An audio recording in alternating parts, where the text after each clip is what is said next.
keep me away. Not the densest jungle, the muddiest swamp, the wildest beast.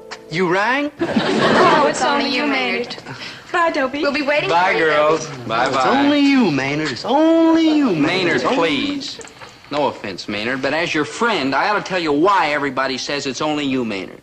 It's because you act like it's only you, Maynard. That's why. Look at you. Do you stand up like a man? No, you sag like a wet noodle. Are your eyes aimed up, searching for success? No, they're aimed down, looking for failure. Dobe. Up, Maynard, not down. Dobe. Look at the stars. Dobe. Now, what is it, Maynard? If I keep looking up, I'm not going to be able to see that purse laying there. Purse is lying where? There. Right there. Open it. Open it, Maynard. Ooh, man, it's like money. It is money. Tons and tons of it. Here, Maynard, it's yours. Count it. It's my money? Yeah. Here's a $1 bill. Here's a $2 bill. Here's a $3 bill. Here's a $4 bill. $5 bill. Maynard. I think I better.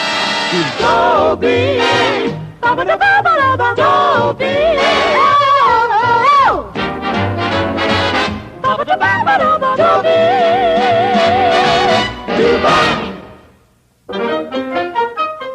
My friend Maynard G. Krebs may not be another Abraham Lincoln or Warren G. Harding or James K. Polk, but if there's one thing he is, it's honest. I mean, there was $512 in that purse, and honest Maynard's immediate instinct was to do the honorable thing and turn it over to the police. Like over my dead body. What else can you do with it, Maynard? Swallow it. Maynard. Dope, I worked a long time to earn that money. Maynard, you didn't work for it. Oh, no? How old am I, good buddy? 18. And I just today found the money. True? True, So but 18 years of searching to find a measly $512 is only like a nickel a day. And that's the hardest work I ever heard of. So I got a right to keep it. Right. Right. Who are we kidding, Daddy? This money was lost by some human person. Maybe even by somebody like me. Yeah, an unlikely prospect, but possible. I gotta turn it over to the police so they can, give it back to the poor broken down cat that lost it. Maynard, you're an honest man. Well, leave us just say I'm like a great American. Maynard, why are you just standing there? To give you time to talk me out of this foolishness. Maynard, I'm shocked. Yeah, you're right, Dope. I gotta turn it in. Yeah, on the other hand, Yeah. what if the person who lost this money isn't poor and broken down? Yeah, what if he's like crazy rich or something? He must be rich. Who else could run around losing $512? Only like some wealthy millionaire like that, right? Right. Yeah, not right. No, we can't keep the money just because it belongs to somebody who's loaded. They're citizens, too. True. I guess I better get down to that station.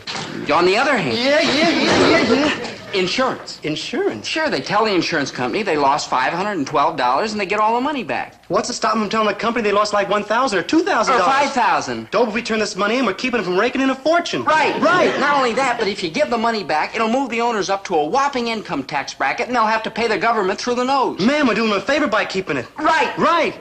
Yeah, there's only one thing wrong. Like what? Like we gotta turn over the money to the police. Right. That's my friend, Maynard G. Krebs, square-shooting American. He went right to the police station, slapped the money on the desk in front of the sergeant, looked him straight in the eye and said, Ain't this where I get a license for my bicycle? Please, either come to the point or get out of here, huh? Good thinking, bye.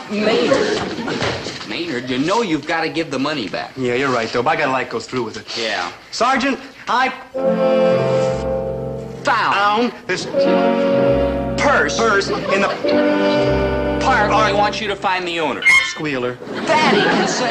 You're a good boy, Maynard. We'll try to locate the owner. Maynard, you know you've got to give the money back. I know, but my hand doesn't. Yeah, that's what's wrong with this country. What?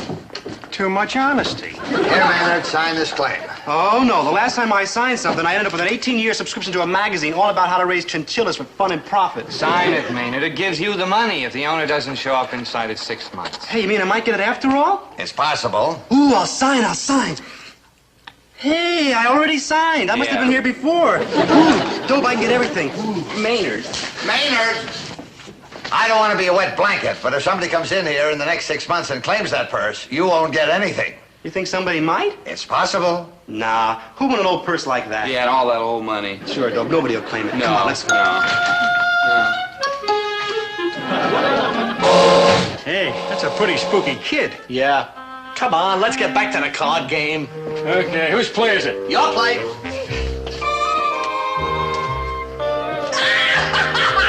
You picked the old maid again.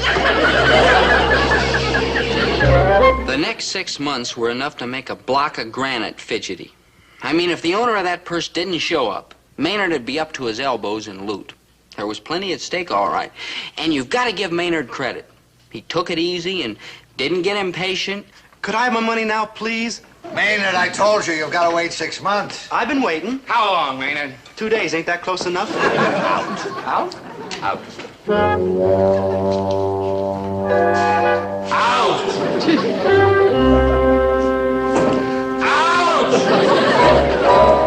Like hi, though. Like bye, though. Maynard, are you going to the police station again? That's right, good buddy. Maynard, can't you count? I counted like real good. 1, 2, 3, 4, 5. 6 days, Maynard. It's only 6 days. I said 6 months. Details. Maynard. How? Good thinking.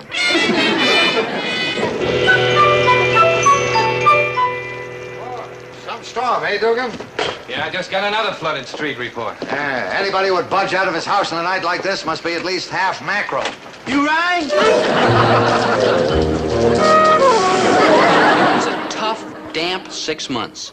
Every day Maynard went to the police station to see if the owner of the money had showed up. And every day they threw him out. On Saturdays, Sundays, and national holidays, Maynard went there twice.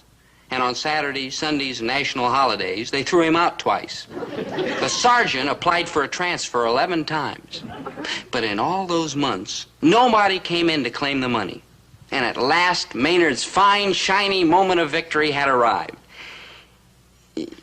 Almost.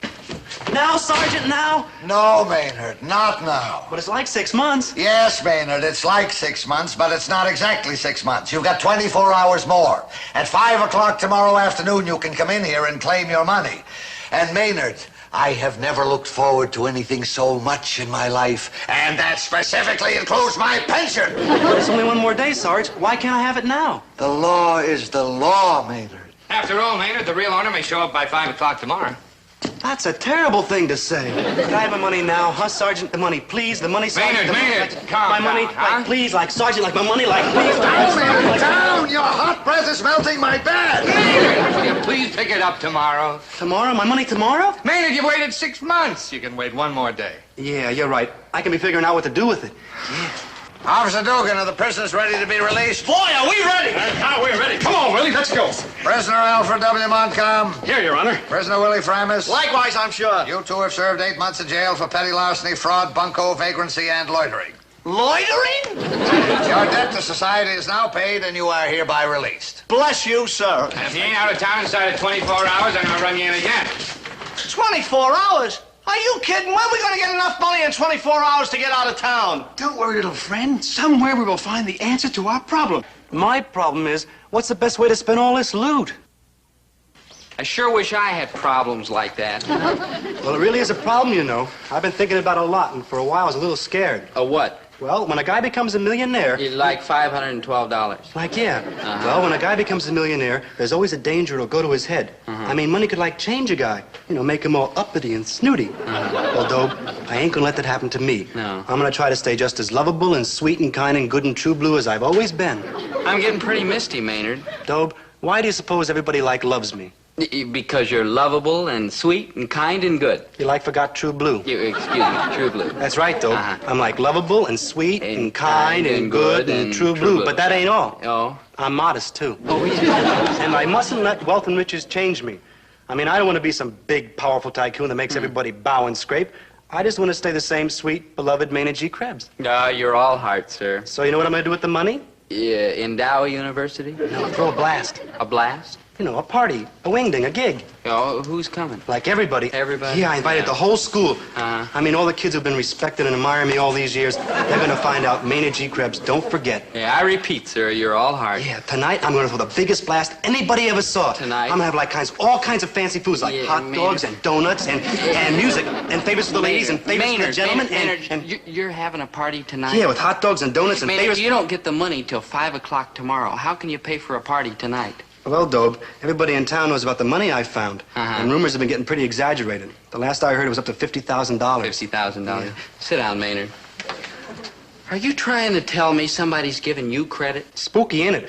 One fella let me know a bill of $463.27 for the food. Maynard. He even advanced me $50 in cash. Who was it, Maynard? A person would have to be crazy to trust you for that much money. Dobe, that's no way to talk about your own father. Maynard!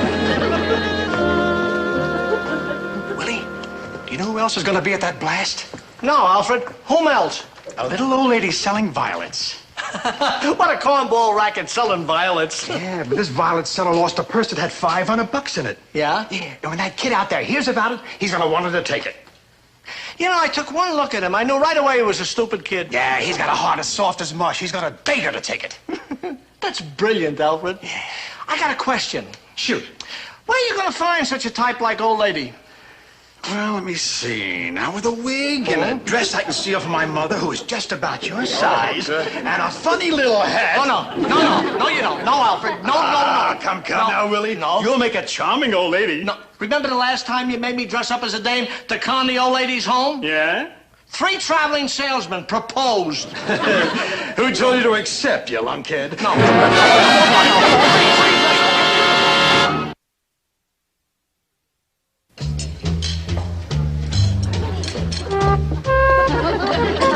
Oh, Maynard, this party is the most. Nothing's too good for any friend of Maynard G. Krebs. It must have cost you a fortune. Like who counts? Maynard, those kids are eating like there's no tomorrow. Does your heart good to see the young folks eat, don't it? Maynard, if anything should happen and you don't get that money to pay my father, you know what's going to happen to me? Yeah, good buddy. So eat, drink, and be merry, for tomorrow you die. Could be right. Listen, you cats, we're gonna have a swinging square dance now, so choose your partners. Hey, Dog, good buddy, will you call? Why not?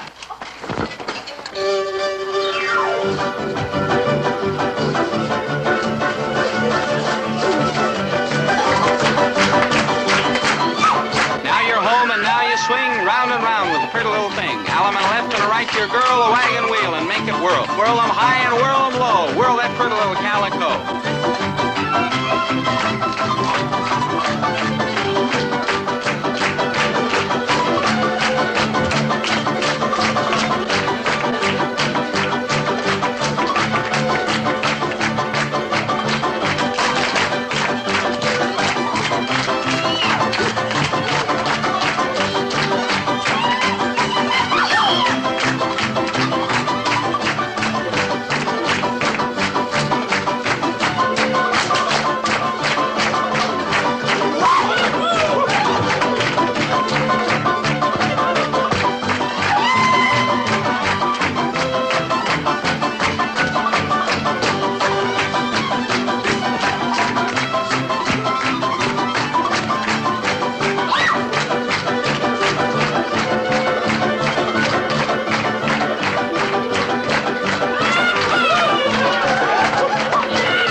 Cowboy, don't be slow. 2 little gals rush off the floor. Come on, boys, we'll dance some more. Come on, gals, grab a pal and start running out of the old corral. Form 2 lines of 3, forward 6 and back to the spot. Flip those gals, let's make it hot.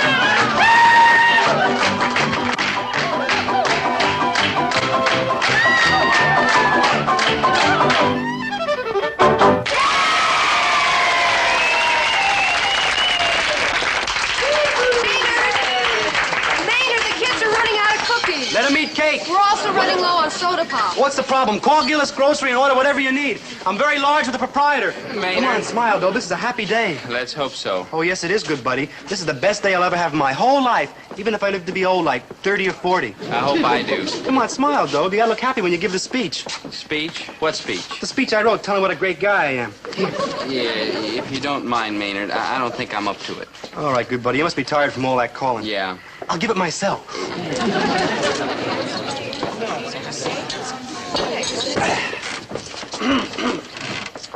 Friends, I know I express the gratitude and appreciation of everybody here when I say, like, thank you to Maynard G. Krebs.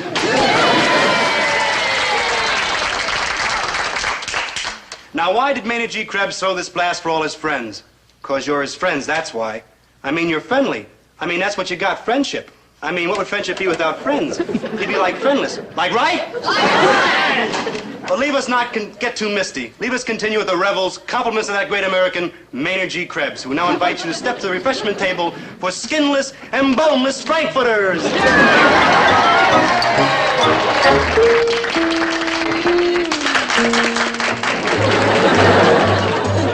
Violence. Anyone? Violence. Violence. Oh, my. Violence, kind sir, please. Violence. No. Violence, sir!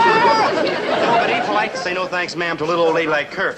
I'll buy all your violets, little flower type lady. All? Here. Oh, thank you. And keep the change, you poor pathetic. Thank you, thank you. Oh, thank you, sir. You are the kindliest gentleman I have ever met. Yeah, I'm all heart. Here, compliments of mine host. This is the nicest thing that's happened to me since that tragic day I first arrived in this city. Sonny, my name is Mrs. Melinda Parkington. And on that tragic day, I was walking through the park, minding my miserable business, when I lost my purse containing my life savings. Over $500. Oh, what a tragic day. I was walking through the park, minding my poor miserable business, when I lost this poor miserable purse. Oh, what a tragic day. Hey, that's a You lost $500 in a purse? Exactly 6 months ago, 6 months while ago. walking through the park. Through the park. Right down the street. Down the street. Pretty miserable luck, huh, Pretty Sonny? miserable luck, yeah. Little flower type lady, how about something to Maynard. drink? Oh, no, thank you, sir. You've been kind enough already. Oh, Maynard. pish posh, old dear, like easy come, like easy go. Maynard, this How lady about is you, just... good buddy? Half a dozen hot dogs, a whole crate of marshmallow sundaes, just name it. No. Listen to him already. Keeper, don't spare the mustard. Those people are my honorable guests. Maynard, there's something you ought to know. Well, shoot, good buddy. Oh, thank you for this beautiful party, Maynard, dear. Oh, your pleasure's my only wish, lovely one. Tonight, let's go to the movies. Oh, wonderful. Just the two of us? Surely you jest. I'm no cheapskate. Bring all your friends. The popcorn will flow like wine. Thank you. Just a moment. Now, what did you start to say, good buddy? Oh, Maynard, I don't know exactly how Out to tell with you it, this, man. but- Speak up. Don't mumble. Darn it, I spilled mustard all over my skirt. Whoa! No guest of Maynard G. Krebs goes home dirty. Here, this should take care of it, my pet. Maynard. Oh, and Maynard, the cleaning bill won't be this much. What tight wants to clean it? Buy yourself a new dress. Thank you. Here, buy yourself several. They're small. Oh, you're sweet. Oh, Whoa, come here. thank you. Now, where were we, friend? You, Maynard, I don't know exactly Out to with it, tell you man. this, My but- time is money. Well, this little lady has a rather sad story to tell. Oh, here. Go buy anything a little old Maynard, tired heart no, desires. Maynard, it isn't exactly a sad story for her. For who? Ma'am, will you tell my friend what happened to you 6 months ago?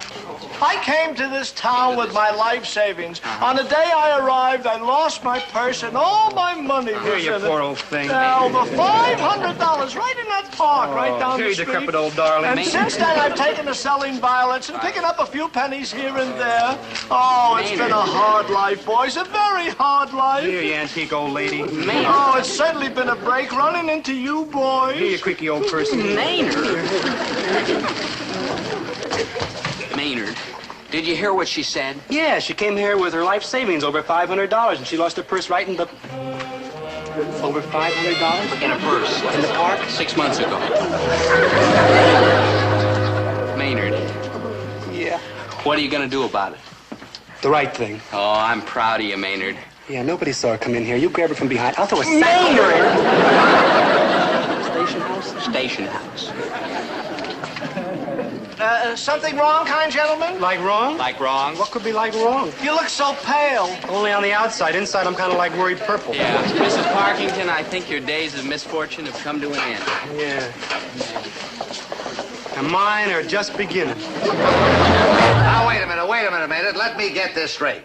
You say the money is not yours? Now, those are the breaks, Big Daddy. Something's fishy. We think it might belong to Mrs. Parkington here. Yeah, this poor, pathetic old creature's even worse off than me. Nobody's worse off than you. Now I know something's fishy. Sergeant, it's the truth. Mrs. Parkington lost her purse about 6 months ago. Halt! Yeah. I'm the law around here, and I'll handle this. Madam, how much money was in this purse you claim you lost? A little over $500. $512 to be exact. $512 to be exact. My life savings. I must have dropped it in that little park right down the block. And what have you been living on ever since? I sell violets. Oh, it's a hard living. Especially in the winter when there are no violets. But once in a while, some kind gentlemen like these come along and help out. Oh, stop. I can't stand it. That's the saddest story I ever heard, and once was enough. Here, poor little old lady. Take it. It's yours. Oh, thank you, Maynard. You are a sweet, sensitive boy. Is this the purse you claim you lost? Oh, yes, of course, kind officer, of course. Would you describe the purse in this envelope, please? Describe it, well, it was about, This wide. this wide. You remember your poor forgetful Yes, old thing? this wide. How thick was it? Thick, well, it was about... this thick. This thick, that thick. And what color was it? Color? Well, it was black. Brown. Blackish brown, that's it, blackish With a brown. lot of beadwork on it, and an old metal clasp like falling apart, and 2 metal tassels hanging down. 2 metal tassels, a lot of beadwork, a metal clasp, and anything else that this little kid says. Now, may I please have my purse, Sergeant? Please, Sergeant, do you want her to go back to selling flowers, walking the cold streets on cold nights? Maynard, her identification of this purse is pretty shaky. Well, what do you expect from a broken down old bag of bones like me? Let her have the purse, Sergeant, even though it'll probably take the rest of my life to pay the money back. I'll probably have to go to work. Work? Oh, but she's an old wreck, and I'm a young one. Let her have it. All right. Here you are, you poor unfortunate creature. Oh, thank you, kind sir, and bless you, my children. Yeah, Bless if you. Bye now. Now, just a minute, just a... Now, get away from that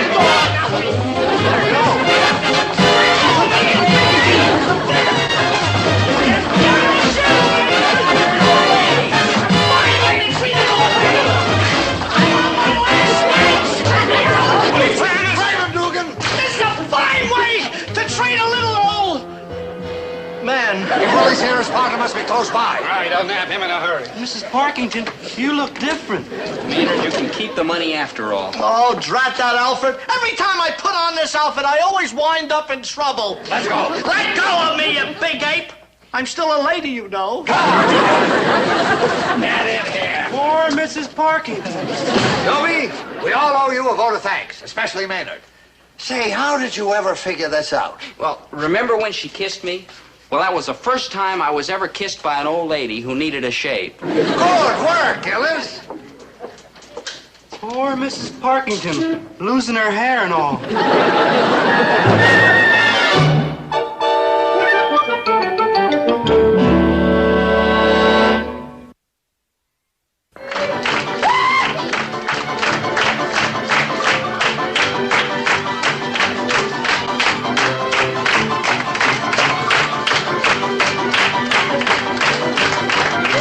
Hey, that dances like Cincho. Watch me show him a couple of real hip do-si-dos. Maynard, remember what happened the last time you tried to dance with a girl? Oh, I wasn't so bad. Inside of a month, you had that leg out of a cast. Maynard, those kids are good. They'll make you look foolish. Who needs them? I can do that by myself. If you go out there, you'll spoil everything. Good buddy, whose hard-earned loot is paying for this blast? Yours, Maynard? Yeah, who went through like thick and thin, and Thick and rain thin, and snow and muck and mire and Mrs. violets and Mrs. Parkington to get it. Uh-huh. So? So go out there and show them a few hip do-si-dos. Yeah, easy. Yeah.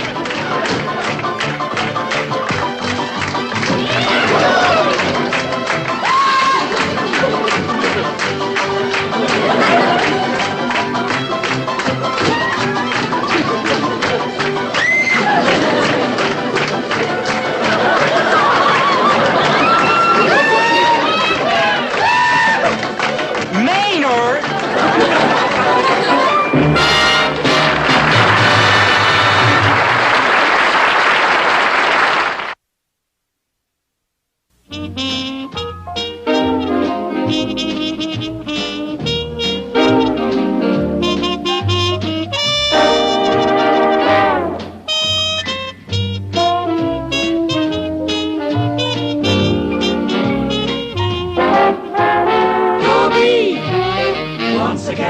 creamy Dobie. Wants a gal who's creamy Dobie. Wants a gal to call his own. Is she blonde? Is she tall? Is she dark? Is she small? Is she any kind of dreamboat at all? No matter, he's hers and hers alone. 'Cause Dobie has to have a girl to call his own.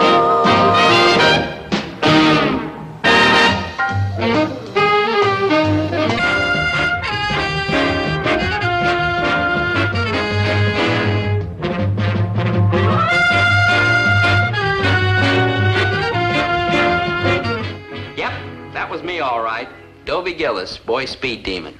I'll bet you're asking yourself, how did I, often known as Empty Pockets Gillis, wind up with a racy hot rod like that? Well, this is going to flip you. It all started with a bicycle. Maynard, your brakes. Pull on your brakes. Brakes? What brakes?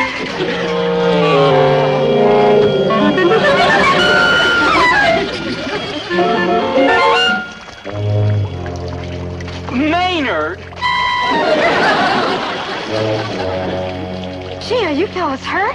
Oh, it's nothing that tender care and loving hands won't cure. You must have been doing 30 miles an hour. Forgive us, my co-pilot has a heavy pedal foot. I think speed is absolutely the most exciting thing in the world. How dare we zip along like and that? I just adore people who are crazy about speed. Yeah, I know we shouldn't have been 30 miles an hour, my dear. It was at least 50. Thrilling. Maybe 60. Fabulous. I'm Dobie Gillis, sometimes known as Speed. I'm Charlotte Lamar. Always known as Lovely. You're sweet. Yeah. Skipper, call the flight surgeon. He'll have to start operating. What do you think I'm doing? Operating. Insubordination. We've just met, my tiger, but already we have much in common. Oh? This love of swiftness, this passion for rushing onward ever faster, faster, faster. Oh, Dobie, all my life I've been looking for a boy who feels that way about speed. Your search is over. At last he has appeared. Hi-ho, racing fans. It is I, Chatsworth Osborne Jr., the fastest and wealthiest man on wheels. Dobie!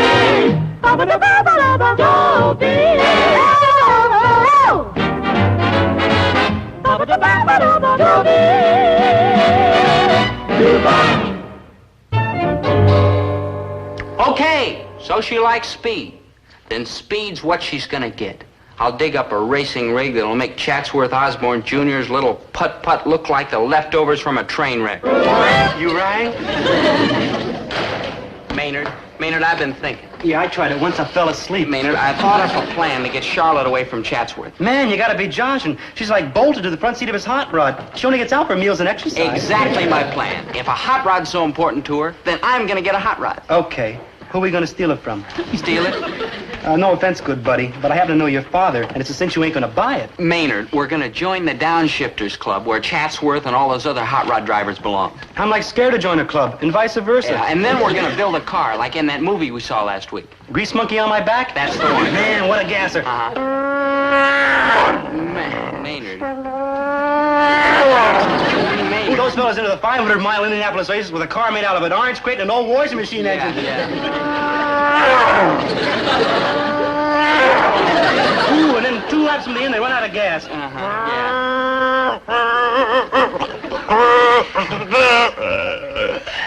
But does that stop them? No, sir. Nobody will help them, so they fill up the tank with rubbing alcohol.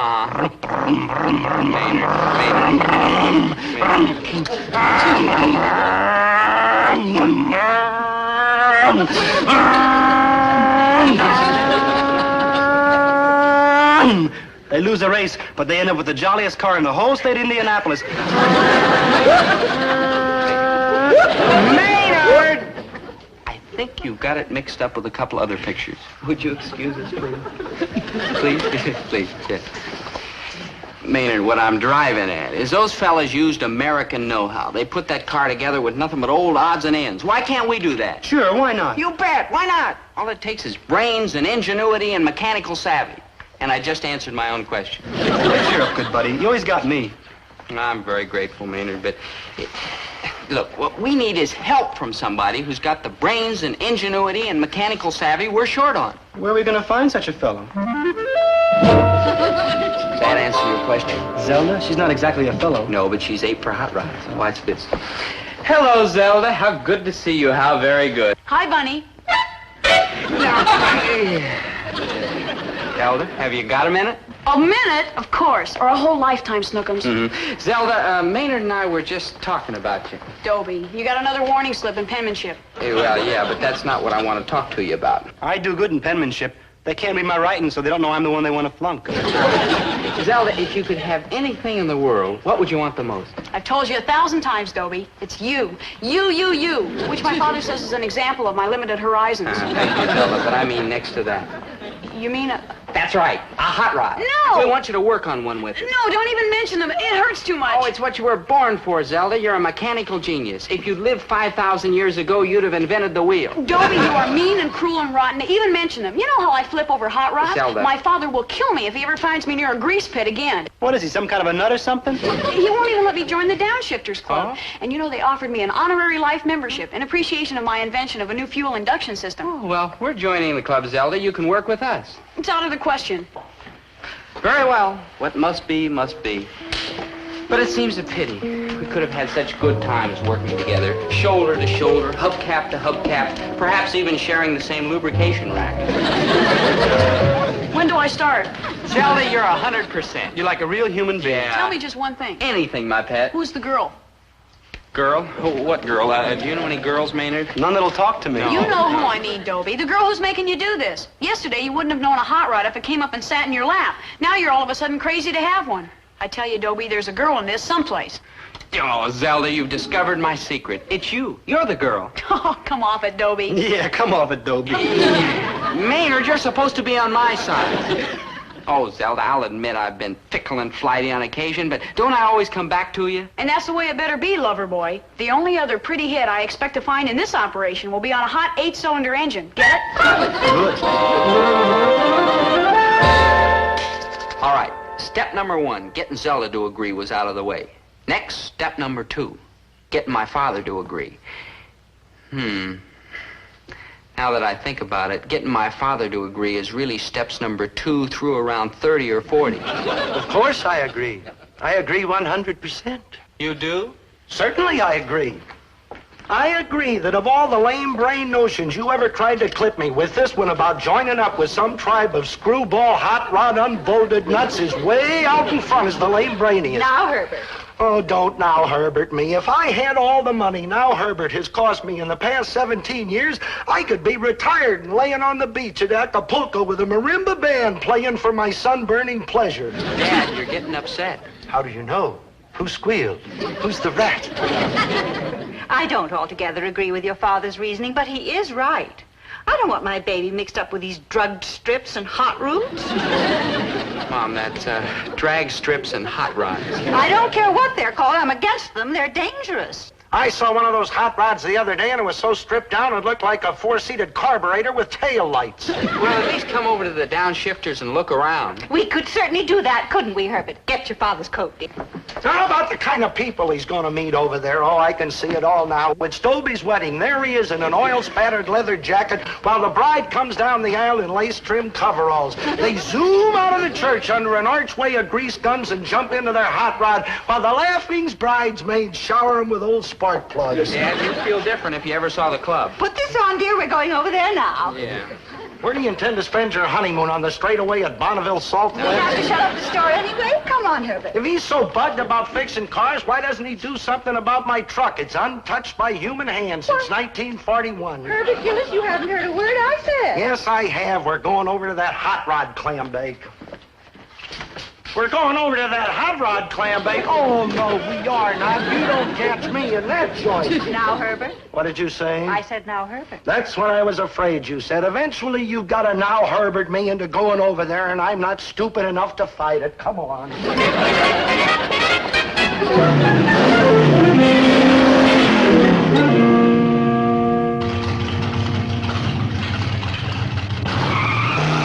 Well, that's it.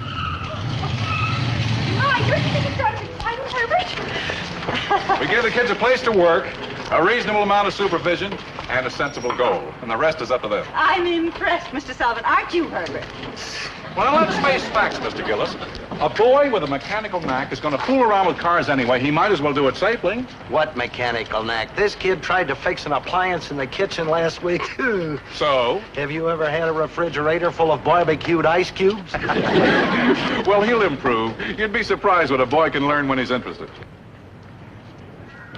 And I'm plenty interested. Now, all our club members take the Downshifter Sane Driving Oath, and they remain in good standing until they get their first traffic summons or a demerit on race or show days, and then they're out.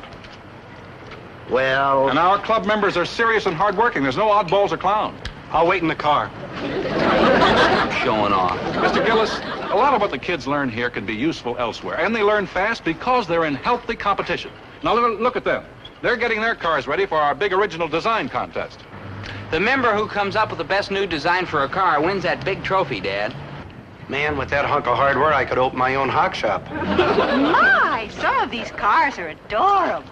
Well, there's the Chatsworth Osborne Special, last year's winner. Also, the year before that, and the year before that, and the year before that. I would retire the cup, but my trophy shelf is so crowded.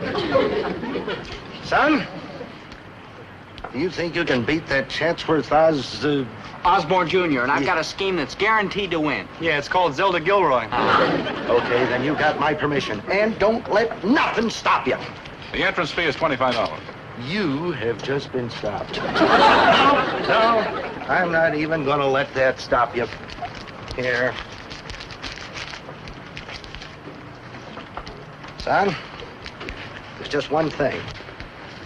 If you don't beat him... Yeah, Dad, if I don't beat him?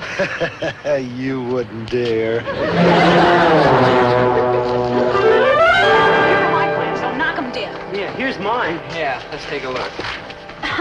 Beautiful, Maynard, but they're no longer building cars with 4 sets of fins. Yeah, especially with 2 of them through the middle of the driver's seat. Well, I was searching for a new look, but my plan's like flexible. Yeah. Go ahead, Zelda. Well, first of all, we need a mill, A mill?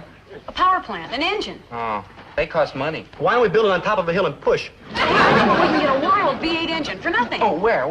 Here, we'll get it. It's at the bottom of Bass Lake. Thanks a lump. I can't swim. It belonged to my cousin. The water gives me goosebumps. He parked it on the pier and the emergency brake slipped. I can't even wade. Don't worry, I'll get it. You fellas are going after the frame and the wheels. Now look, here's a list of junkyards. Hey, I know these places. I got like a decorator's discount. Well, let's get going. We gotta get to work. Work! Maynard.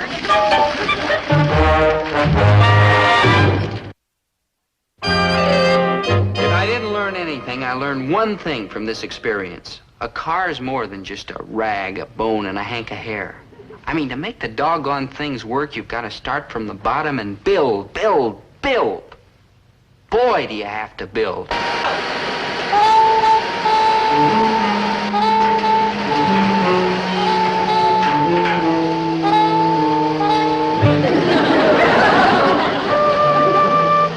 Just the car, please.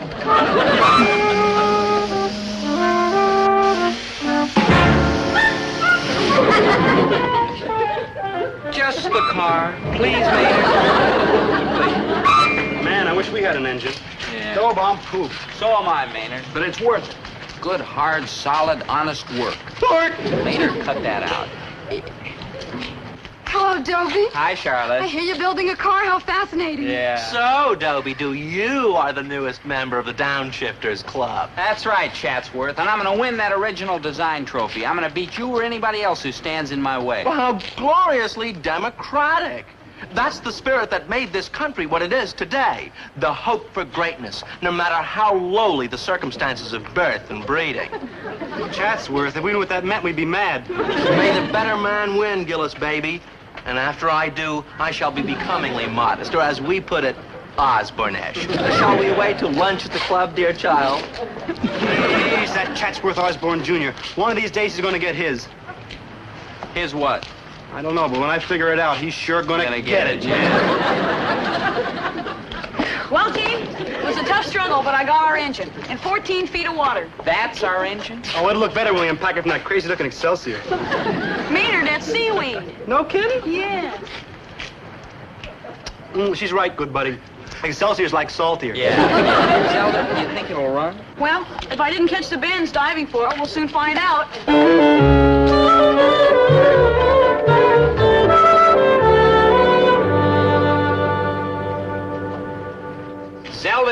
whiz. It's marvelous. It's like beautiful. It's smashing.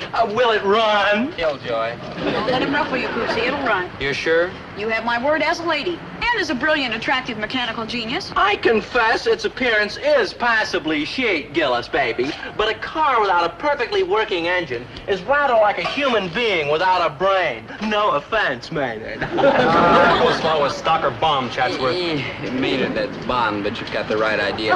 Let's start her up, Zelda. Okay. Contact! Everybody stand back like clear the decks, but take it off like gangers! Calm down. We're just going to start the motor. That's what my Uncle Malcolm said the first time he started his new car. Then him and the car ended up 6 blocks down the street in a cantaloupe bin in the supermarket. Now, that couldn't possibly happen here. Everything's under my personal supervision. Yeah. Dobie, prepare to blast off. Aye, aye, sir.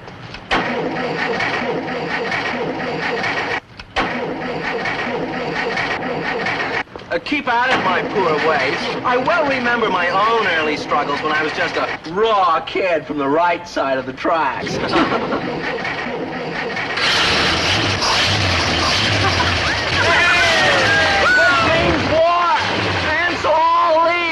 My staff shall work through the night. To the ready room. Is it your move? Together we can conquer the world. Yes, Zelda, yes, my attractive mechanical genius. I was a heel. You're wondering how I could be so dishonest to a wonderful girl like Zelda. Dobie, if you win that award, I'm gonna kiss you and hug you and just never stop. Does that answer your question? It was too late to be bothered by my conscience. The time for action was here.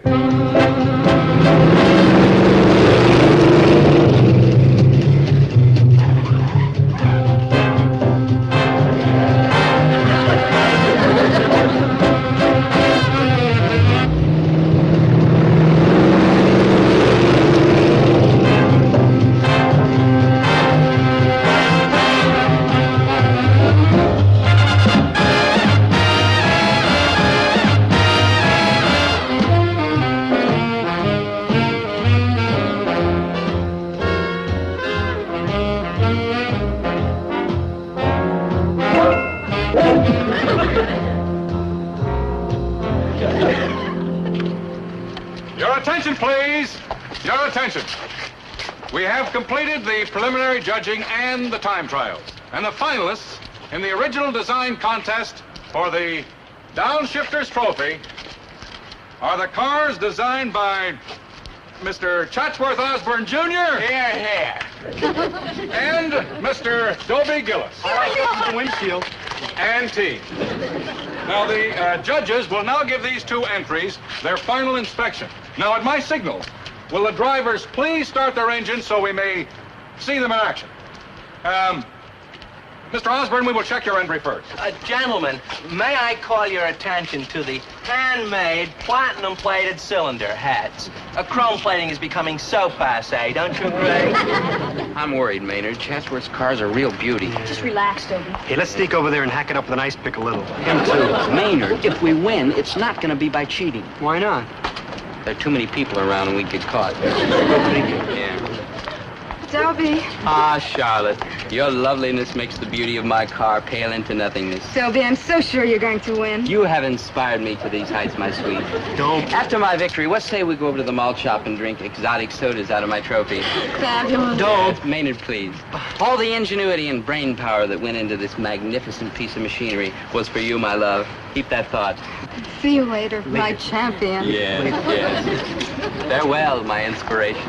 Oh, she's exquisite. Yeah, and she's mad. What? Zelda! Zelda! Look, Zelda.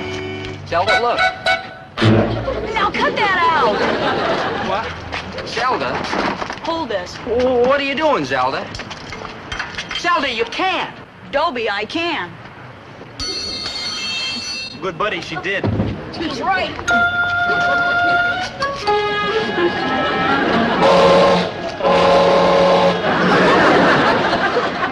It was lighter under 14 feet of water.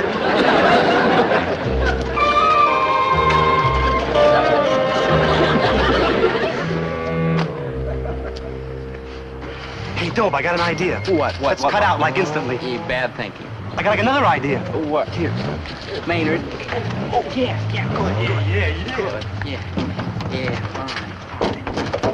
Now, what if they ask us to start the motor? Uh-huh. Then What? you're like dead. Maynard. Well.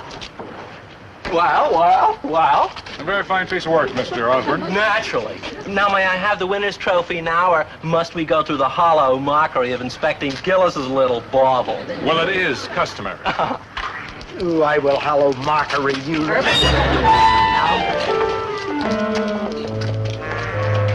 Mr. Gillis, will you start your engine, please? Yeah, Mr. Sullivan, would you repeat that question? Well, I asked if you would please start the motor. Oh, yeah. Is there any chance we could call this game on account of rain? Don't be scared, boy. You come from a long line of winners. Look at me. Get behind that wheel and start your engine. Yes, sir. Say, would you believe me if I said I get car sick? The You engine. wouldn't believe me. No, I didn't think so. No.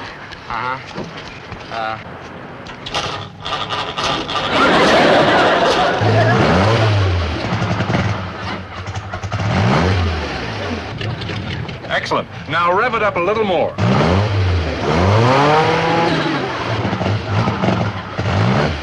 How very odd. There doesn't seem to be any exhaust.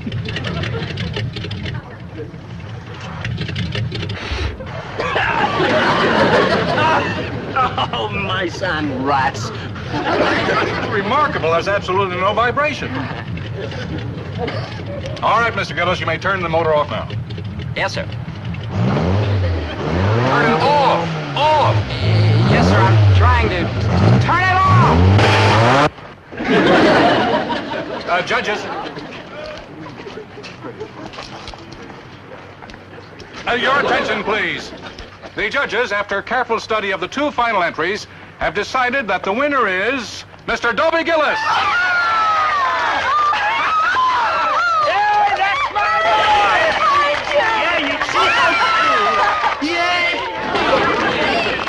Friends, I'm deeply honored by this great tribute. At such a time, I can only say thanks.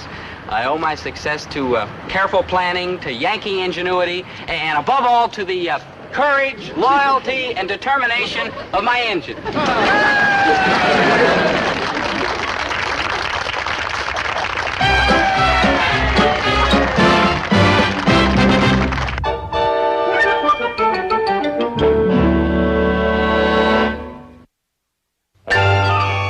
Well, I won the trophy. I won Charlotte, too. Every day I took her out riding in my car. And brother, it was the end. Where'd I get a motor for the car? Zelda gave it back to me. She's all heart, that Zelda. Sweet, noble, decent, self-sacrificing.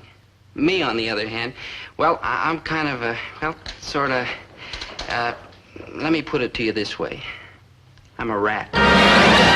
Well, where shall we speed today, my swift dove? I don't want to hurt your feelings, Dobie, but I'm getting kind of bored with this rod. It's not fast enough. Oh, it can outrace any car in the Downshifters Club. But it doesn't compare with a boat. Skimming like the wind across the water is my idea of heaven. Ooh. Oh, maybe so, but who can afford anything like that?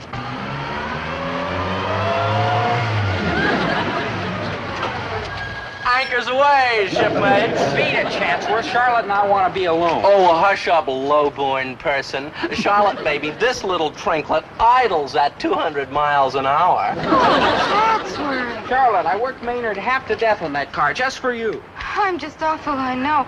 How thrilling, 200 miles an hour. Well, we were running against the wind. Fine. The race is to the swift, earthbound one. Fidelio, full steam ahead.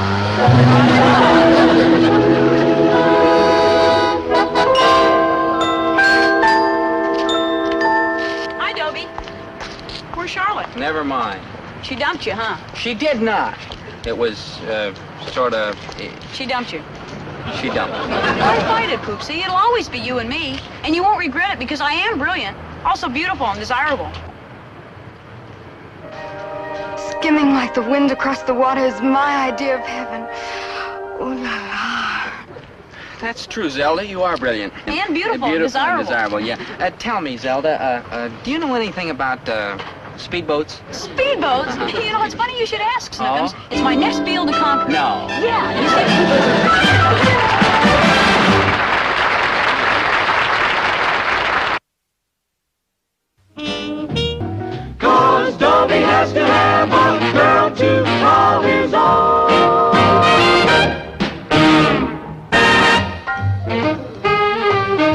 Christmas past. And I am the ghost of Christmas future. Christmas? Bah! Humbug! Scrooge, you cannot turn your back on your fellow man. You will die lonely and friendless and miserable unless you learn the error of your ways. Oh, perish for bed spirits, not that. No longer will I say, Christmas, bah, humbug. I will honor Christmas in my heart and try to keep it all the year. So be it, Scrooge. So be it, Scrooge. And it was always said of him that he knew how to keep Christmas well, if any man alive possessed that knowledge. And may that be truly said of us and all of us. And so, as Tiny Tim observed, God bless us, everyone. That, my young gluttons for punishment, was Charles Dickens' A Christmas Carol. Forgive us, Charlie. Thank you, students. You may be seated. You were, interesting. Yes, I was rather, wasn't I? Class, as you have seen, Dickens ingeniously employs ghostly spirits to show Ebenezer Scrooge just how lonely his future Christmases will be unless he changes his ways. Now, tell me, how would you describe the character Scrooge at the beginning of the story? A pitiful creature. A wretched clod. A miserable wreck. You rang? Dobie! Dobie!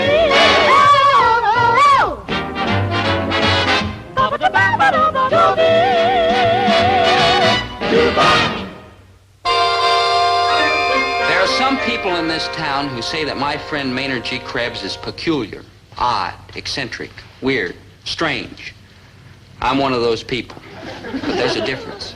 You see, I love Maynard, and I never laugh at him. I cry at him pretty often, but laugh? No.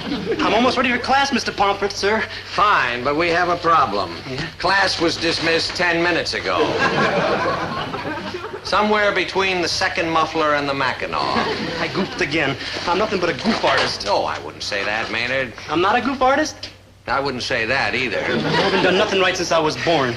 Oh, now, Maynard. I didn't even do that right. I was supposed to be a girl. Maynard. For 2 years, my father called me Sylvia. Maynard! I don't even like the name. Elspeth, maybe? Or Gwyneth? But Maynard, Sylvia? please! Even Felicia would be... Maynard! Enough, enough. Now, look, Maynard, my boy. Has it ever occurred to you that perhaps you're trying too hard to please everybody by being a clown, a Pagliacci? Polly who? Pagliacci. He was a character in a... Never mind. What I'm trying to say, Maynard, is you don't have to attract attention to yourself by being odd and different.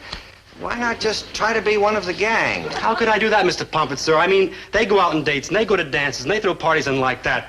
I couldn't do none of them things. But who said you can't?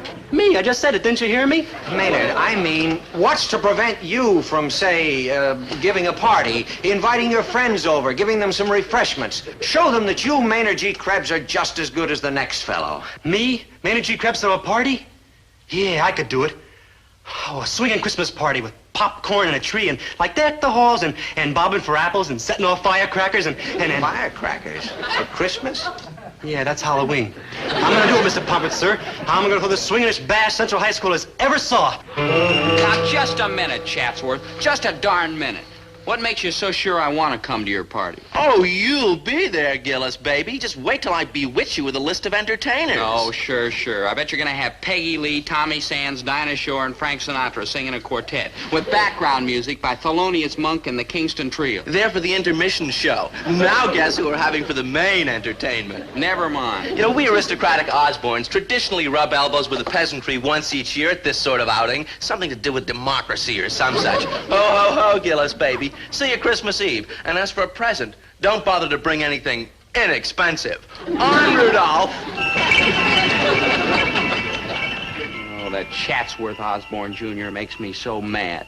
Mad schmad. We're going to his party and don't argue. Zelda, you gotta be joshing. Who wants to spend Christmas Eve with a bunch of conceited characters who run around with their noses up in the air? The noses may be in the air, Dobie, but they're important noses, and you need them. I need their noses? Let's face facts, Poopsie. Yeah, pray let's. You, my sweet, lovable, warm-hearted, incompetent fumble fingers, are in trouble. Oh, now hold on, Quiet, Zelda. boy, I'm saving you from the soup kitchens. Look, Dobie, physically, you're almost 18 years old, an adult. But mentally, you're still in diapers. No, now listen, Zelda. Silence. Are you a scholar? No. Are you a businessman? No. Are you talented? No. Are you ever going to be a whopping success? No. Yes. Yes? Yes, because you have one hidden quality. People like you. They do? I do, and I'm highly perceptive. Together we will turn Dobie Gillis, the formless blob of mediocrity, into Dobie Gillis, the whopping success. Yeah. We'll cash in on your one worthwhile quality and keep you off the dole. Yeah, how, Zelda, how? By putting you in with the proper people, important people, influential people, people who will like you and who will shove you up the ladder of achievement. Oh, go, Zelda, go. Now, look, the Osborns mix only with the highest type people, ambassadors, millionaires, tycoons, and you're gonna dive right smack into the mixture. Oh, I will. Stick with me and we'll make beautiful music together, Poopsie. Zelda, now cut that No, even that isn't going to keep me away from Chatsworth's Christmas Eve party. Nothing's going to keep me away. Nothing. Hey, Dobe, guess who's throwing a party on Christmas Eve? We already heard about it. Chatsworth Osborne Jr. No, Maynard G. Krebs. You, Maynard? Sure, how many Maynard G. Krebses do you know? On Christmas Eve? Sure, yeah, I'm through being a clown of Pagliaccio. I'm gonna throw the wildest wingding any garage in this town has ever saw. In a garage? Yeah, I talked to my father. It's the only part of the house he'll let me have. Well, what's like going with a party in a garage? We can string like popcorn on the grease rack and colored lights and the oil cans and lots of yaks, huh? And I'll drag down my record player, and I already spent my allowance for the next year and a half on food and soda pop and stuff like that. But what's money? Maynard. And I invite a lot of kids I like and some I don't like, but on Christmas Eve it ain't nice to hate nobody. Zelda? You gotta tell them. Maynard, I can't come to your party. I've got the future to think about. I've got to start making contacts. That's why I can't turn down the invitation to Chatsworth's party. Chatsworth's party? Oh, man, you gotta be kidding. Crazy. Now, Maynard, stop that. Well, I like to stay here and make jolly few cats all day, but I gotta go finish getting everything ready for the blast. Maynard. Boy, and money's no object. I'm very large at the dime store, yeah. Maynard, listen. Please, You see, 8 o'clock Christmas Eve, and you don't have to bring me a present, but naturally you will. Boy, what a problem. And what a headache. For 3 days I sat on it.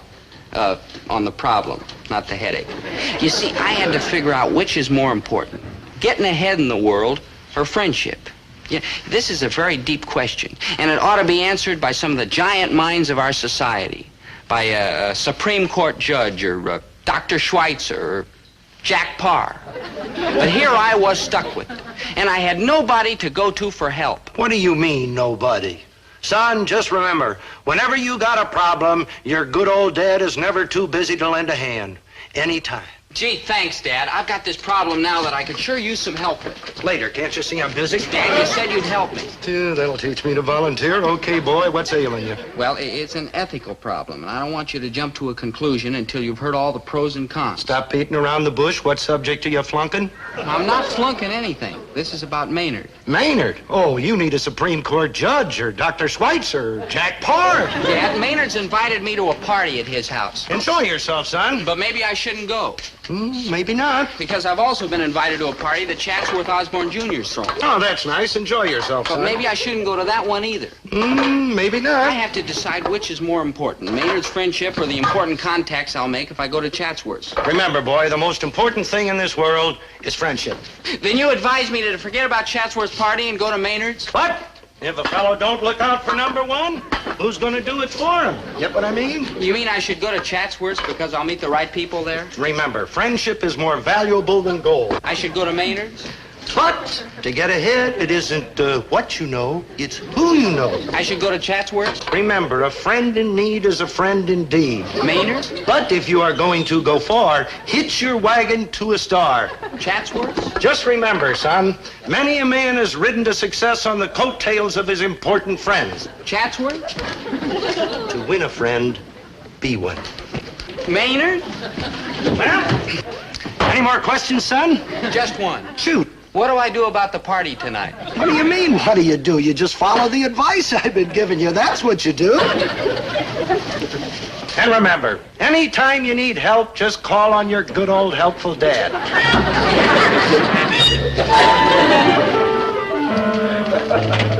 Hello, Dobie. Oh, hi, Mom. Dear, I know you were worried about something. Did your father help you answer your problem? I'm not sure, but there must have been an answer buried in there someplace. I'm going upstairs and lie down a while before the party.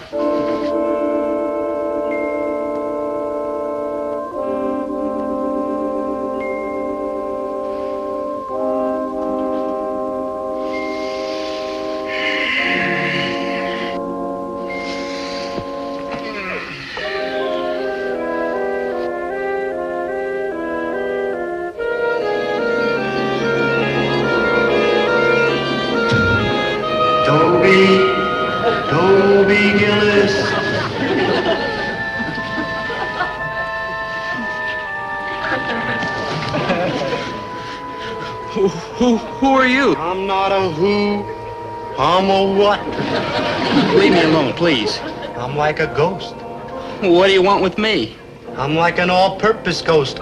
Whenever I say the magic words, I change into the spirit of Christmas past. Doggone, I forgot the magic words. Well, I guess I'll have to change in the spirit of Christmas past the hard way. Please, Spirit, no. Quiet, Earth boy, I'm gonna make the switch. Like, behold.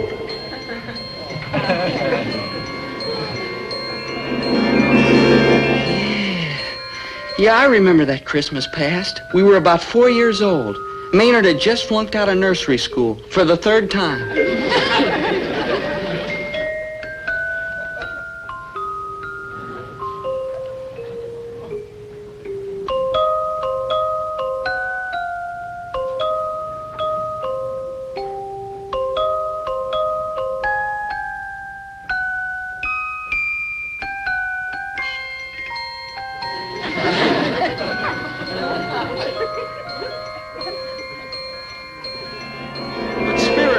Got to think about his future, his career, what's to become of it.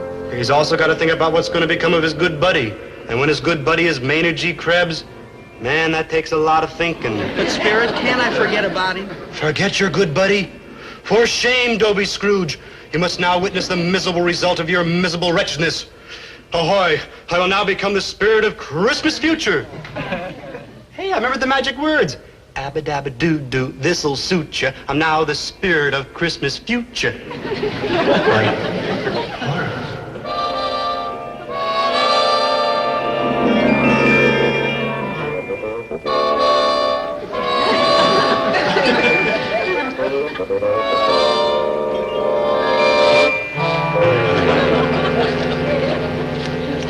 Good evening, Zelda, my dear. Good evening, Zelda, my dear. Yeah, Tremblay, tell Mrs. Gillis that Mr. Gillis says, good evening, Zelda, my dear. As you say so.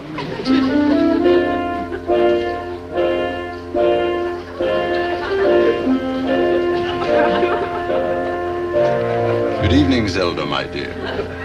Well, hi, Poopsie.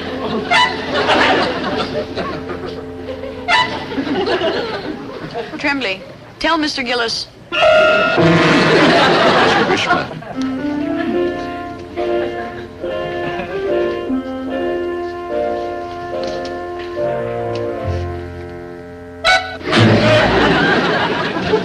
cut that out! Dobie, dear, we've been invited to dinner at the Montmorencys tomorrow night. Oh? Are they interesting? Fascinating. Are they amusing? Oh, terribly. Can they advance my career? No. Forget them. That's my Dobie. Onward and upward to contacts and success and successful contacts. Tremblay, where's the main course? Oh. When I've got money, who needs food? Or friends? Or anything? Tremblay, at the window, what is that? Sir, whatever it is, it defies description. I'd best set the dogs on it. Oh, no, Tremblay, the poor waif looks familiar, especially around the beard and sweatshirt. Ridiculous. How could you, a moneyed Gillis, know such a creature? You're right, of course, my dear Zelda. Tremblay, chase him off the premises. I refuse to be bothered with people who cannot advance my career. That's the spirit, Buster. Merry Christmas to you all.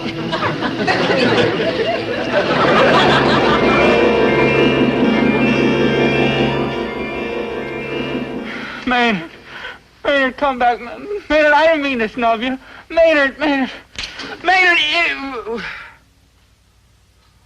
Oh, Mom. Dobie, what is it, Dobie? Oh, I guess I was having a dream.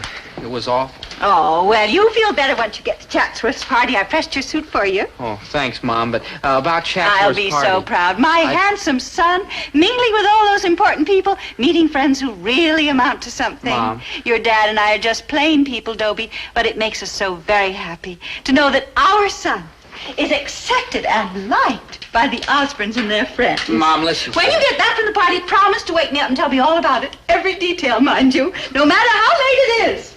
Sure, Mom. I promise.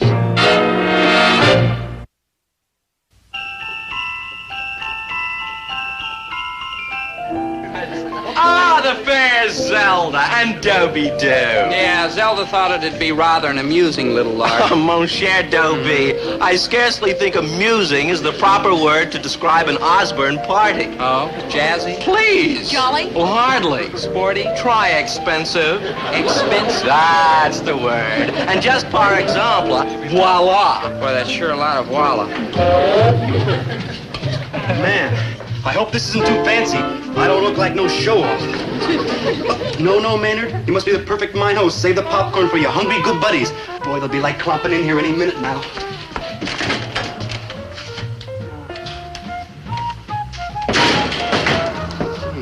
I wonder where they are. Dobie, who was that distinguished-looking man you were talking to? Oh, some lawyer friend of the Osbornes. He wants me to call him in case I ever decide to become an attorney. How marvelous. All these smashing contacts. Big, valuable. Yeah, big, valuable. Oh, good buddies. Like, welcome.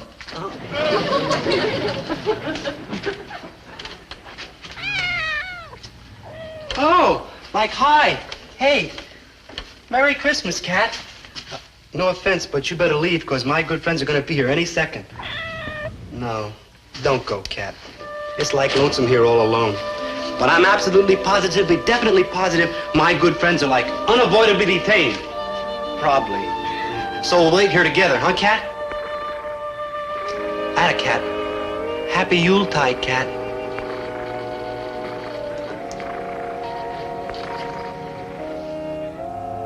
Uncle Midas, one must concede that Gillis here springs from peasant stock, but he is hardworking and conscientious in his own dreary way. Perhaps you should talk to him about going to work in one of your banks. Dobie, what's the matter with you? All these sensational contacts and you stand around with all the personality of a wet noodle. Zelda, my heart just isn't in it. I don't care about your heart. It's your teeth I want to see. Smiling. Now get back in there and make with the charm. Show Uncle Midas you're the kind of man his bank can't get along without.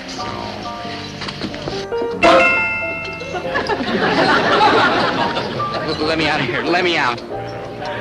Let me out. Don't be afraid. Uncle Midas is no different from any other fabulously wealthy tycoon. Zelda, can't you see that...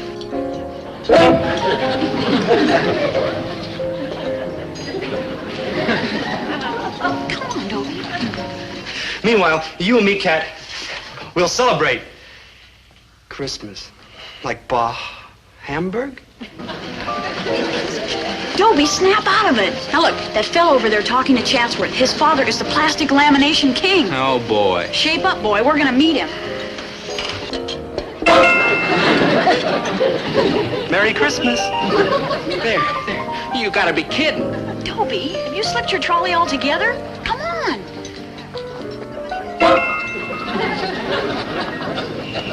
Merry Christmas. Zelda. Zelda. Merry Christmas.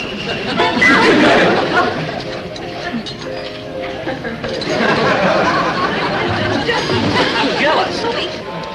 Christmas. Like Hamburg? You sure you want to stay, Cat? I mean, you probably got friends waiting for you down at the city dump for the big Christmas Eve blowout. I mean, it's Christmas Eve and everybody's got friends waiting. Christmas. Like Himbug? Dobie, speak to me, Poopsie. Gillis, old cabbage, you look as if you've just seen a ghost. I just saw myself. Even worse. Oh, hush up, Chatsworth. Look, I don't belong here. Sure, this party's a big smash and we're all having a gay old time, but there's somebody missing. A friend of ours. A fella who always goes out of his way to help, who'd give you the sweatshirt off his back if you ask for it. He's waiting for us right now, but we let him down. He's waiting for the people he thought he could call his friends, us. He's waiting for his best friend, me, because I let him down worse than anybody. Look, I don't know about the rest of you, but Christmas Eve isn't only caviar and fancy decorations and truffles and like that. It's a night you ought to spend with your friends. And that's where I'm going right now, to my friend's party, if he'll still call me his friend. Dobie, wait! No, Zelda, my mind's made up. I'm going with you, you idiot. I had no right to try and make you dump poor Maynard. Oh, Zelda, I love you. You hurt him! You hurt! Hey, you hurt! You hurt us! Zelda! You hurt us! Everybody hurt! Don't forget! Zelda! Don't forget this night! Zelda! Now cut that out! Zelda! Zelda! Old Chatsworth Osborne Jr. His party ain't the only one that's got entertainment. We got it too. George Shearing, Hank Mancini, Dizzy Gillespie. Goodbye, old Diz. Well, those are the breaks. Hey! Hey, did you hear that, cat? I dropped the platter, so I said those. Nothing. Yeah, you're right. It's like Grimmer.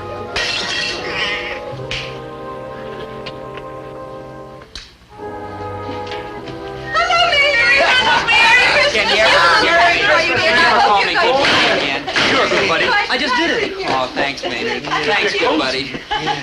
Hey, let's start on the food. I'm starving. Oh, well, we got some popcorn, sort of soggy, and some peanuts, kind of stale, and hot dogs with icicles. Name your choice. Well, on second thought, I better not. I always eat too much during the holidays anyway, Maynard. The only thing missing is the entertainment. I understand the Osborns are planning to put on quite a show. Oh, yes? Well, it just happens that we have entertainment, We too. have? Nothing but the best. Oh. Dobie, Oh. sing. Gee, And you better just sing. Here, honey, you play the guitar. Yes. I don't know, Dad. Your singing lesson set me back $24. Now sing, boy, and sing loud. I want to get my money's worth. I pass your house every day. I pass your house and I pray. I pray that you still love me true.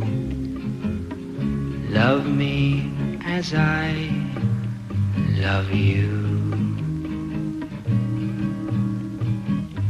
I pass your house every night. I see your silhouette in the light. I pray my love will see you through till I'm again with you.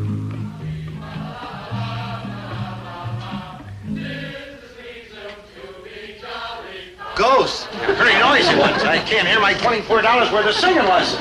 Hey, you out there, quiet!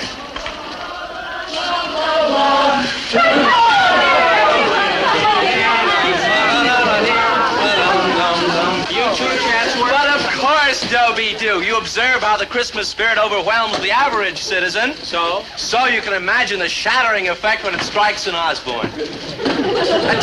Attention there. We shall now sing another chorus of that jovial Yuletide chanson. Chanson? Mm-hmm. You will follow my beat precisely. Decked all with boughs of holly, fa la la la la la la. 'Tis the season to be jolly, fa la la la la la la la. Don we now our gay apparel, fa la la la la la la.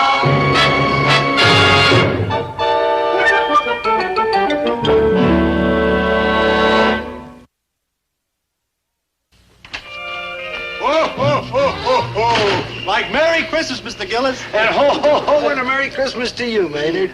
Oh, and a very Merry Christmas to you, good buddy. The same to you, Maynard. Always.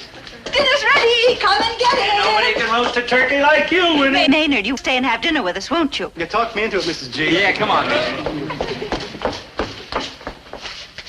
Boys, aren't you coming?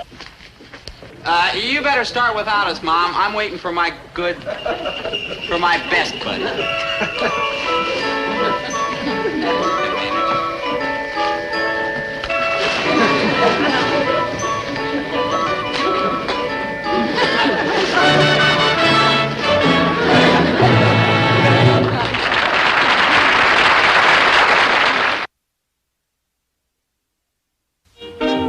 A man who is willful and vital and strong. That was Yvette. Kind of a spooky girl, huh? And way off the beam. I mean, the kind of rough, tough, rock-headed man she's talking about just doesn't exist anymore. except in horror movies. For 23 years, I've been an independent grocer, and for 23 years, those crumb bums have been robbing me. There's only one way to treat lowlifes like that. Kick them out in the street, rough them up, knock a few teeth out. That was my father, a simple, gentle, home-loving, outspoken man. Now, what's he got to do with that French crepe Suzette? Good question. And if you're looking for a good answer... I myself prefer the man who treats me rough, who yell at me, who treats me like the beast of the jungle treat his mate. Winnie, I am telling you that this is a dog-eat-dog world. The only people who die here are people who act like tigers.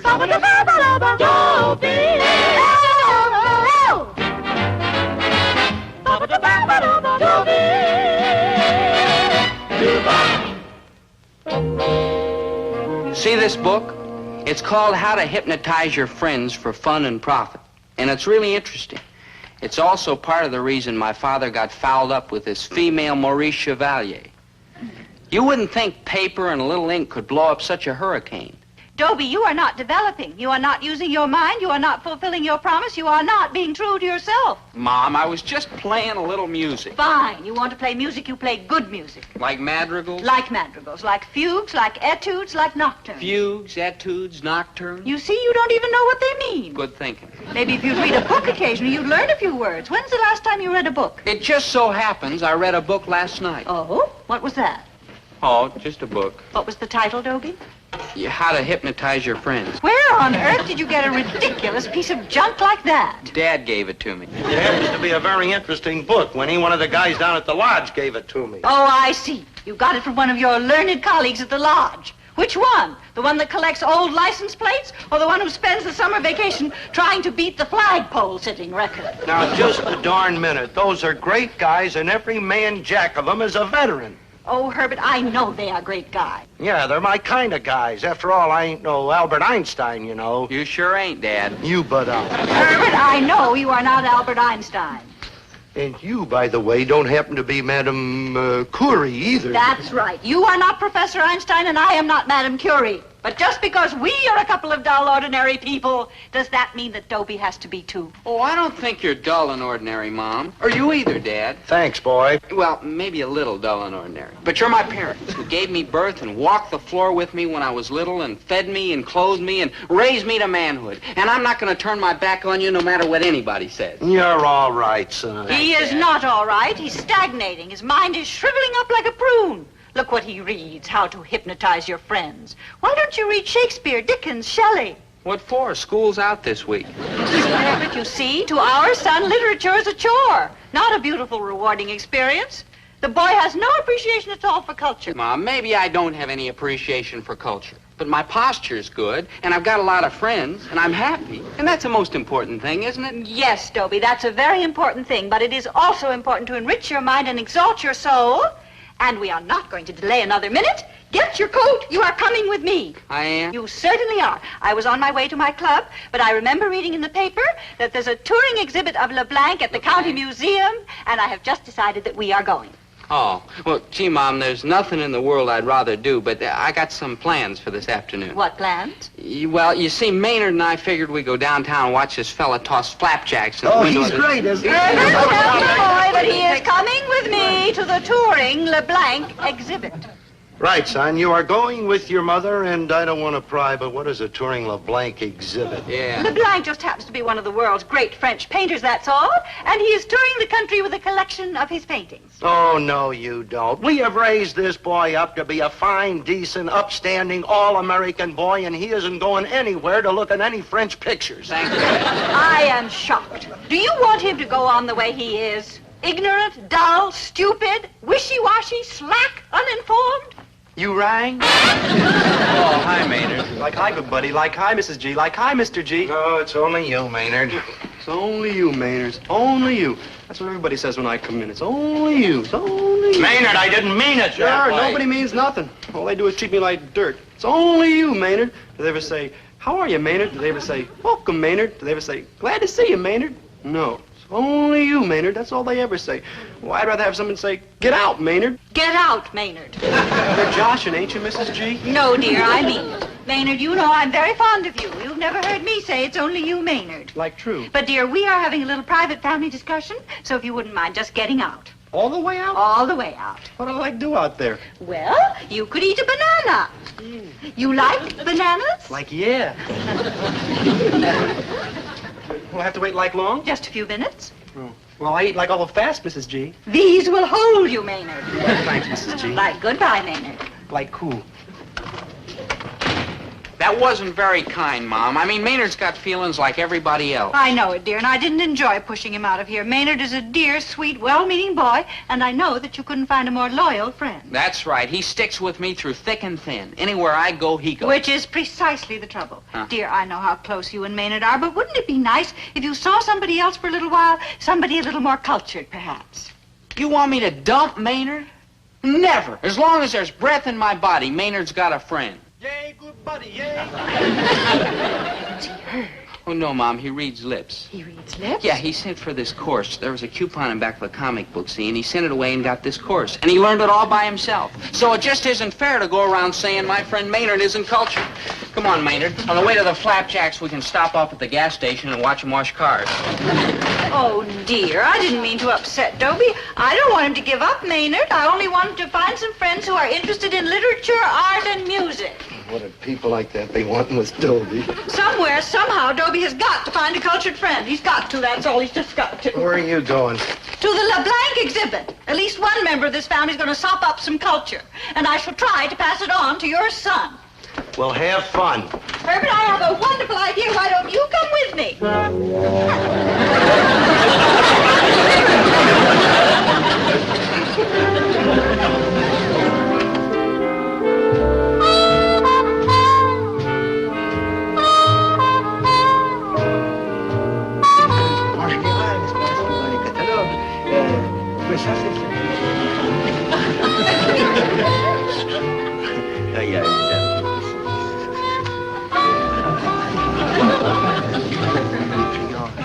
Madame, did you like the painting? Well, yes, indeed, yes. It's magnificent. Of course, the artist is a genius. Oh, yes. It's so...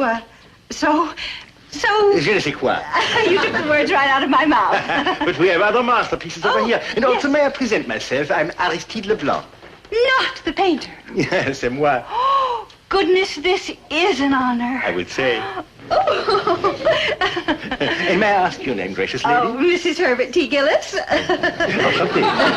Moi aussi. You speak French? Well, I took a bit in high school. Ah, combien je suis heureux et fortuné de trouver quelqu'un qui parle les sons de mon pays dans cette terre barbare. Qui donc, parmi ces sauvages, pourrait être aussi natal et vrai, n'est-ce pas? Yes, isn't it? Quoi? Perhaps we had better stick to English, Signor. Signor? I mean, it's so long since I was in high school. Oh, it can't have been so long, a lady as young as yourself. Oh, Signor, you are enchanté. Possibly. Well, it certainly is a pleasure to make your acquaintance, Signor. Tell me, are you enjoying your visit to our country? Eh bien, on does what one can to improve one's relations with one's allies, n'est-ce pas? Oh, yes, Pa. And how long are you going to stay? Oh, 2-3 months, perhaps. Is that all? Well, one has to return one's daughter to the school. Oh, you have your little girl here. Not so little. She has 17 years. You have a daughter, 17 years old? Yes, and a wife, Elak, 45. Your daughter, would you say she was a cultured girl? But of course, is she not my daughter? Signor, I bet I know what you and your family would like. And what would that be? A nice, simple, home-cooked American meal. Sacré bleu. Oh, I thought so. Well, we'll ride around the corner and we'll expect you. Gillis's grocery, we live upstairs. No, madam. Oh, nonsense. You know you love it. Now, you be there. What can one say? Splendid. We eat at 5:30. Mm-hmm. Lunch. Dinner. Quel barbarisme. And, of course, you'll bring your daughter. I promise you she won't be bored. I have a son her age, Dobie. Dopey? Dobie with a B. A fine boy, so intelligent, so sensitive, so cultured. That's it, good buddy. Keep the lips nice and loose. You're doing fine, though. Let's try one, huh? Okay, Maynard. And I appreciate this. You taking all this time to help me practice lip reading. Ah, forget it, Maynard. What are friends for? Oh, you're 100%, though. Now, you go over there where I can't hear you and talk nice and slow, but not loud enough for me to hear, okay? Okay, Maynard. Yeah. Okay. Okay, Dobe, I'm ready. Here goes. I think that I shall never see a poem as lovely as a tree. A penny saved is a penny earned. Right, though? No, Maynard. Sure, I knew it. Try another one. Shoot if you must this old gray head, but spare my country's flag, she said. The quick brown fox jumped over the big dog. Great, huh? Maynard. Hey, they're too easy this way. Watch me do the next one the hard way. Maynard. Go ahead, Dobe, I'm ready. Maynard, I hate to say this, but you don't know how to read lips. The boy stood on the burning deck eating peanuts by the peck. Wonderful, huh, Dobe? That's what it was, Maynard. Wonderful. Yeah, and some people say I got no talent. How come? Jealousy, Maynard. Pure jealousy. Couldn't you find something a little more conservative? For your information, Mrs. Gillis, this happens to be a hand-painted tie. And he is a hand painter, ain't he? Hi, Mom. Oh, you look lovely, dear. Thanks. Hey, Mom, I got to cut and run right after dinner. Maynard's waiting for me down on River Street. They're bringing a whole slew of steam shovels over to start excavating the foundation for the new city dump. The new city So dump we will figured- just have to wait. You will stay here and be polite to our cultured guest, Signor LeBlanc, and his wife and daughter. His daughter? How old is she? About your age. Hey, a French girl about my age? Oh, boy. Hey, Mom, you're all right. No offense, Mom, but this girl, she wouldn't be stuffed with culture and education and all like that, would she? It's possible. Mom, admit it. You're trying to clobber me with culture. All right, it's true. I'm not ashamed of it. If you won't make any effort to improve yourself, then it's your mother's duty. Don't fight her, boy. When she gets like this, you can't stop her without you use a gun. A very large gun. Get the appetizers. You think she's stubborn? You should have met her father. We used to call him Old Granite Head. Signors, welcome to my home. May I have the honor to present my wife and my daughter Yvette? Enchanté, enchanté. And enchanté to see you again, Signor. And may I present my husband, Herbert T. How do you Oh, likewise, I'm sure. No, my wife, she doesn't speak the English. What'd she say? When do we eat? Yeah, that a girl, Frenchie. Winnie, why don't we sit down and dig in? My stomach's rolling like a cage full of lions. Well, it's your fault. Your cooking always makes me hungry. Please, oh, Herbert. she's the best little cook and the most attractive woman in this part of town. Well, dinner will be servé in just a few moments. Meanwhile, I have prepared some delicious hors d'oeuvres. Qu'est-ce qu'il dit? Bientôt, nous allons manger des hors d'oeuvre. Aha! Hors d'oeuvre! Quand? Quand? My wife, she has a great appetite. Well, don't let it worry you, Buster. There's nothing wrong with a healthy woman, and your wife is one of the healthiest I've seen. This is my son, Dobie. Allô, allô.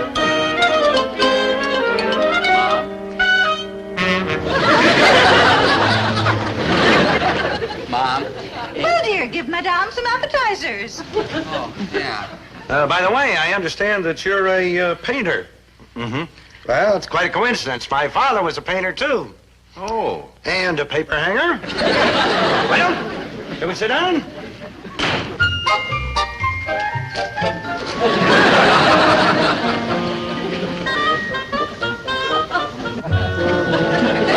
Oh, no, Yvette, don't you want to sit next to Dobie? Not unbearably. What difference does it make where they sit? These things are all the same size. Tell me, Yvette, are you having a nice time in our country? Not unbearably. Yvette, that's a very strange name. How do you spell it?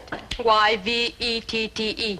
Oh, that's Yvette. That is Yvette, you species of a goat. She has high spirits, the little one. Yes, I can see that, Dobie, dear. Pass the hors d'oeuvres. yeah, Mom. Well, tell me, Yvette, are you looking forward to going back to school? The school is for the children. You don't like school? It is the waste of time. What would you do if you didn't go to school? One thinks, one involves the philosophy, and then one writes. Really?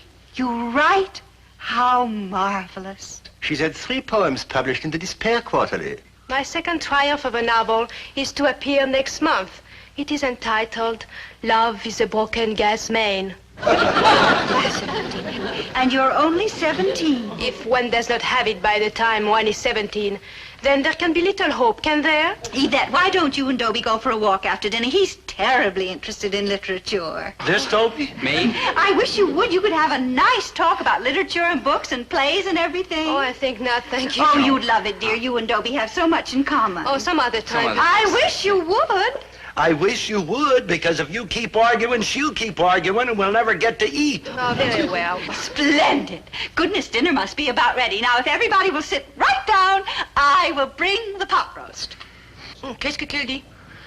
Le dîner est prêt. On va manger ce fameux pot roast. Ah, le pot roast! Look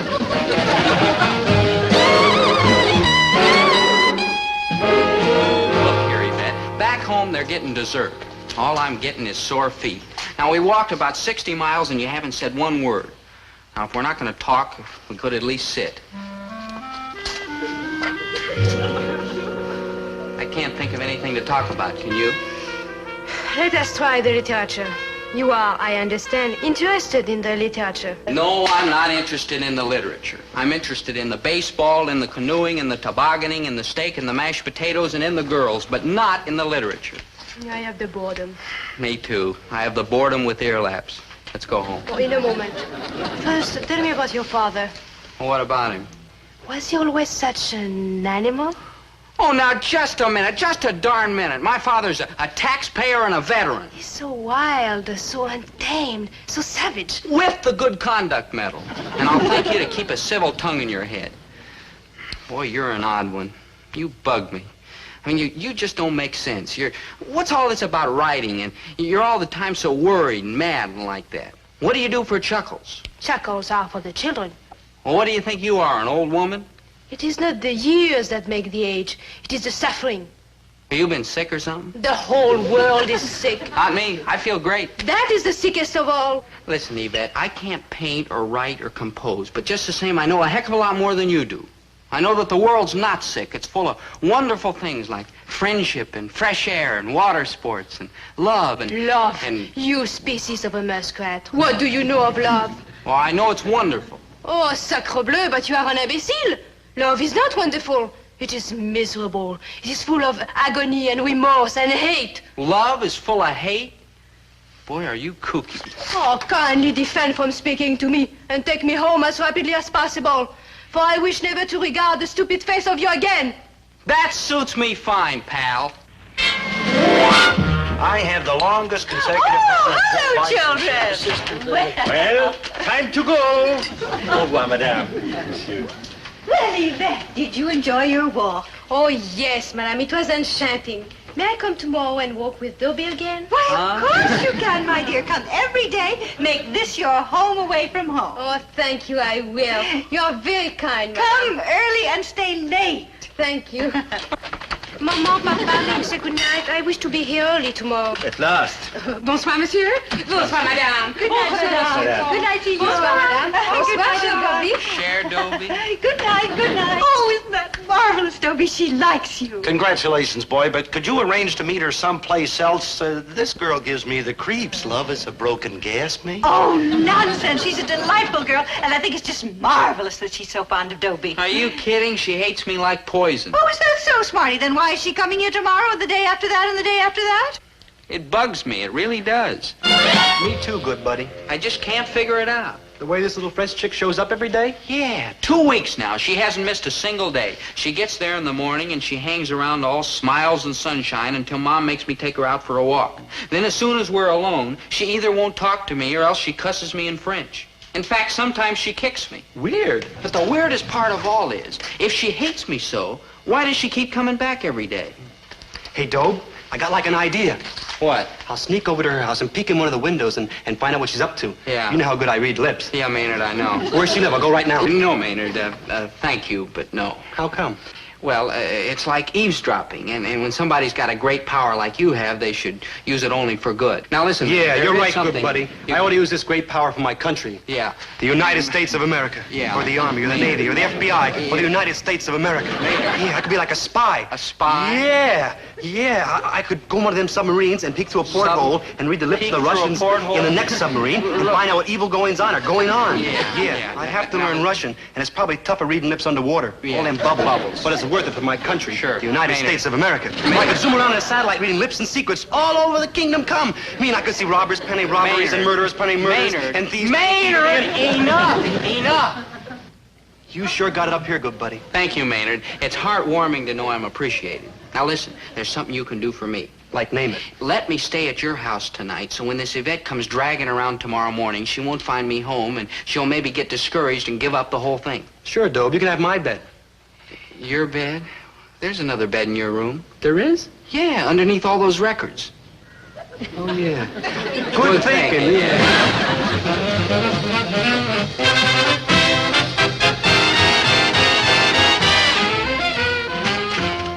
Oh, hi.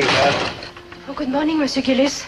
Dobie ain't here. He spent the night over at Maynard's. Oh, good. And Madame Gillis? She ain't here either. She went over to drag Dobie home before some of Maynard rubbed off on him. Oh, we are alone. I must speak. Go right ahead and parlez-vous. How's that for classic French, huh? Certain things that happen between people, nobody can explain them. Yeah, like that science fiction jazz on television. Please to listen. I can no longer stay silent. Yes, you can. You're just not trying. Oh, Herbert. Hear me, my Herbert. You're Herbert? Now, hold on. Oh, you great fool. Why do you think I have been coming around here day after day? Did you imagine it was for this callow youth, Dobie? Oh, no. It was for you, my savage. For you, for you, for you. For me, for me, for me. Winnie! Oh, she's gone, Herbert. And you're going, too, right out that door, right now, and don't come back. How he shouts, how he stamps, how he roars.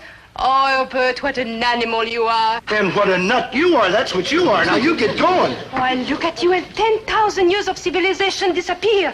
Poof, and there you stand. The primitive man, the mindless brute. I'll have you understand I'm a respectable married man, and a husband, and a father, and a businessman, and a veteran with a good conduct medal. Ah, the magnificent mindlessness of you. The sublime crudity. Ah, my ferocious beast. We are ready to face the world together. And you are ready for the funny farm, that's it.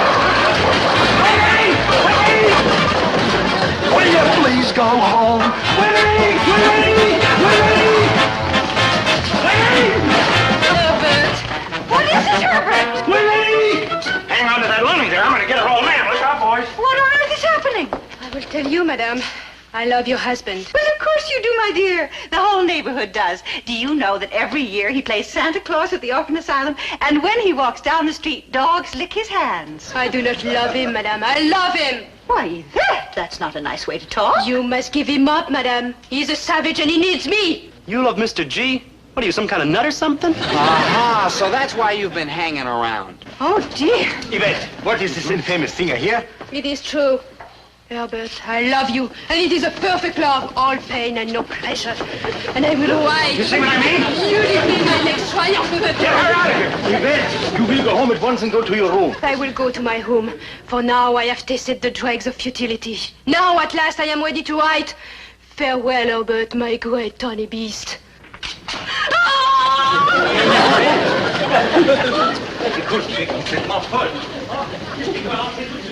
Well, that turned out real good, Winnie Pooh.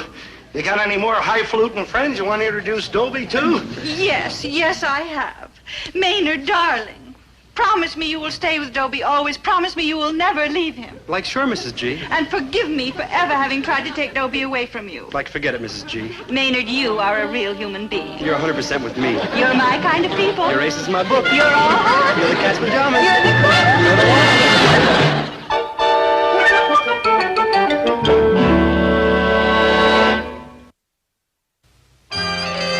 Well, that was the last time Mom tried to ram culture down my throat. After what happened, she was convinced that I had to develop an interest in good music and literature and poetry and like that, all by myself. And I'm happy to say that I did. Listen, my children, and you shall hear of the midnight ride of Paul Revere. On the 18th of April in '75, hardly a man is now alive who remembers that famous day and year. I got it. Uh-huh. See if I read your lips right, huh? Yeah, okay. It looked extremely rocky for the Mudville 9 that day. The scores were 2-4 with but an inning left to play. Perfect, Dad. Perfect, yeah.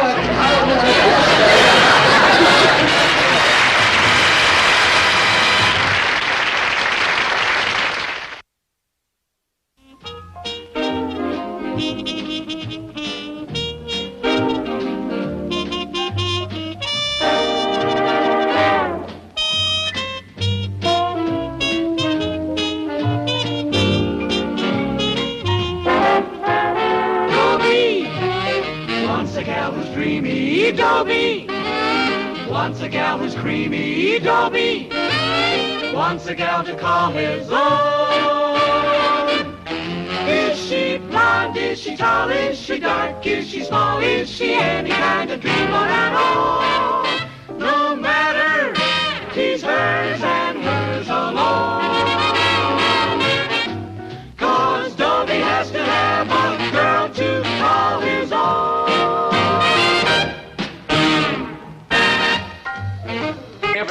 Casey? What? Dropping out of school, man. Frantic, huh? Crazy. Yeah, man, this sure is the life.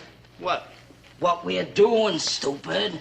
What are we doing? We're living it up, man. Just hacking around. No teachers, no classes, no homework, nobody on our backs. Ain't that frantic? Crazy. Yeah, them squares in there. 18 years old and still going to school. Ain't that frantic? Crazy. Hey, Chatsworth, where you going all dressed up so pretty? The dancing school? Nah, he's gonna take the principal a nice shiny red apple. Where'd you get that pretty striped tie? Did your mommy give it to you? Hey, you guys, lay off Chatsworth. He didn't do nothing to you. Yeah, if you guys are looking for a rumble, we're here too. Thanks awfully, chaps, but I can handle this riffraff myself. Goodness gracious, Chatsworth, what are you gonna do to us? Look at that!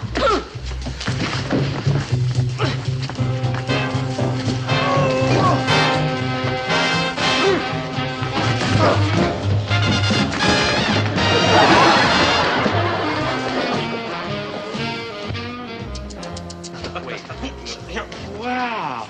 Where'd you learn that, Chatsworth? Well, Dobie, since the age of 7, I have been taking bi-weekly lessons in judo from the celebrated Japanese master Ito Nomuri.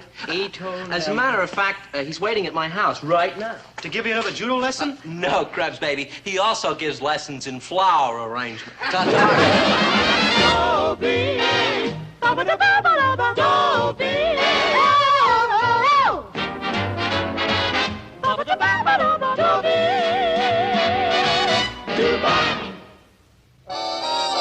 Those guys at Chatsworth roughed up. They're dropouts. I mean, they quit school and now they just bum around town doing nothing. Well, they can have it. School may be a pain in the neck sometimes, but lately I haven't been doing too bad. The other day in English class, for instance, Mr. Pomfret said to me, "Hail to thee, blithe spirit," is a famous line from a famous poem. Now, Dobie Gillis, can you name the poem and the poet? "To a Skylark" by Percy Bysshe Shelley. Oh, bless my soul, that's absolutely correct. It is? It is? Yes, Dobie, it is. And I want you to stay after school this afternoon. But you said my answer was right. I also said I want you to stay after school. Paul Merrick, can you name 2 more poems by Shelley? I don't know. Well, sure you do, Paul. Think. Yeah, boy, think. I said I didn't know. All right, Paul. Linda Mayhew, can you name 2 more poems by Shelley? Ode to the West Wind and Adonais. Very good, Linda. And now, let's turn to the works of my favorite poet, William Wordsworth. Class, except for Dobie Gillis. Oh. Dismissed! Everybody's always picking on it. Oh, what's wrong? Nothing. Yes, there is. All right, there is. What's that got to do with you? Look, we've been in school together since we were little kids. Naturally, I take an interest. Look, what is this? Some kind of charity work you're doing? Oh, stop that. All right, so you're poor. So are a lot of other people. Like you? Well, no. All right, then, don't be such an expert. Paul, you were an A student up until a few months ago. Now you're on the edge of flunking out. Why? What do you care? I told you, we're friends. Let me help you, please. Do you mean that? Of course I do. Linda, baby, have you forgotten tennis this afternoon? Excuse me, Paulsy, do. In just a little while, Chatsworth. Oh, do hurry, child, because I would like to get in a little splash after the game. In a few minutes. Coming, Paul. Go with your friend, Linda. Paul? Because my friends are here for me. Yeah, we ain't got all day.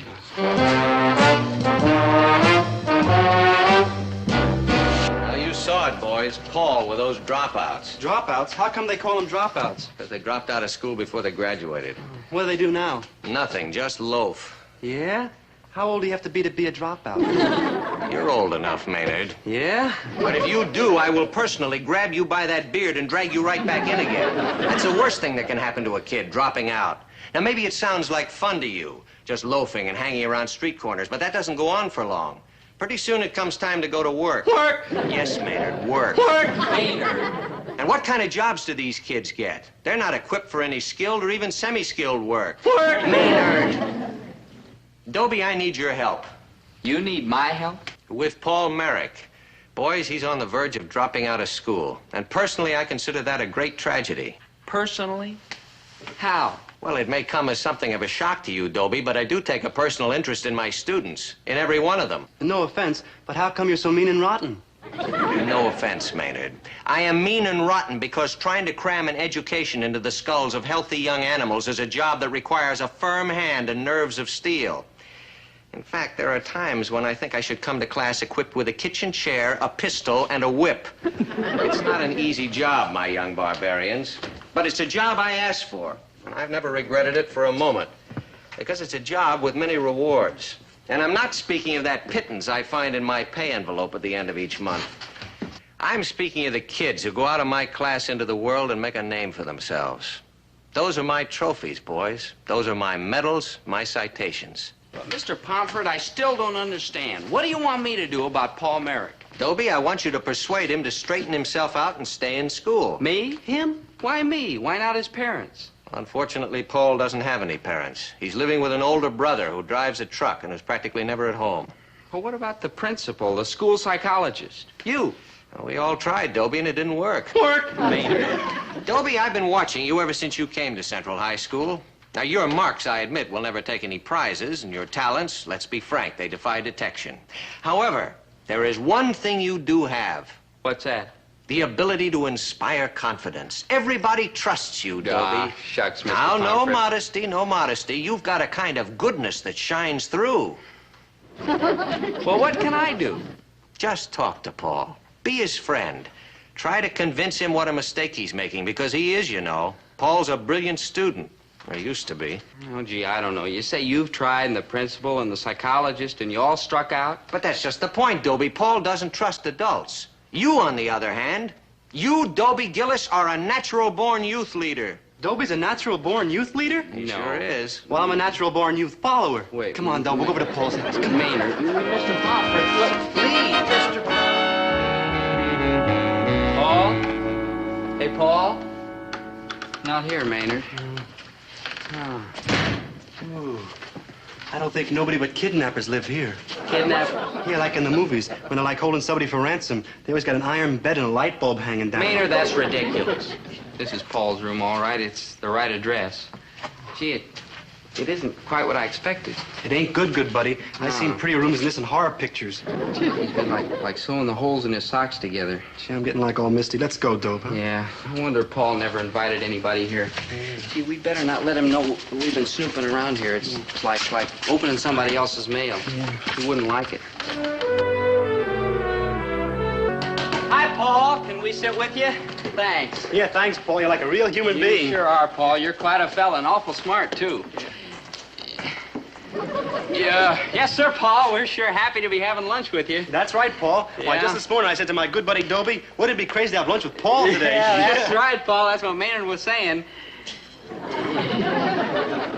Hey, I got an idea. Let's all have lunch together. Sure, Paul. Where's your lunch? What do you mean, where's my lunch? I mean, like I don't see it. What's the matter? You don't think I can afford lunch? Oh, sure, Paul, sure. yeah. All right, now, come on. What do you guys really want? What? Well, what we really want is... You tell him, Dob. Yeah, some help with our homework. Yeah, that's right, that's right. Are you kidding? You want me to help you with your homework? Yeah, I'm flunking in everything. Oh, you're just in kind of a slump, that's all, Paul. You're still the smartest guy in class. I mean, a guy like you's got a great future. Oh, be a smash. Yeah, she is. Doctor, lawyer. Indian chief? Good thinking, yeah. Oh, a guy like me's got a great future pushing a broom. What are you talking about, doctor, lawyer? For that, you've got to go to college. You know how much that costs? You could work your way through. Work! That'd be just great. Me busting tables in some fraternity house. All those fat, rich Slavs looking down their noses at me. Hey, boy, fill my water glass. Boy, catch it. Hey, boy, can't you move any faster? Yeah, that'd be just great. No thanks. People have been looking down their noses at me my whole life. I've had it. Listen, Paul, you've got to finish high school. Don't drop out. You're making a terrible mistake. Yeah, well, thanks for the good advice, kindly old philosopher. We didn't do so good, huh, Dob? Good thinking. Yeah, maybe we should quit. Quit? I don't know the meaning of the word quit. It means like stop, like cut out, like flake off, like pack it in, like run like a bunny. Yeah, let's.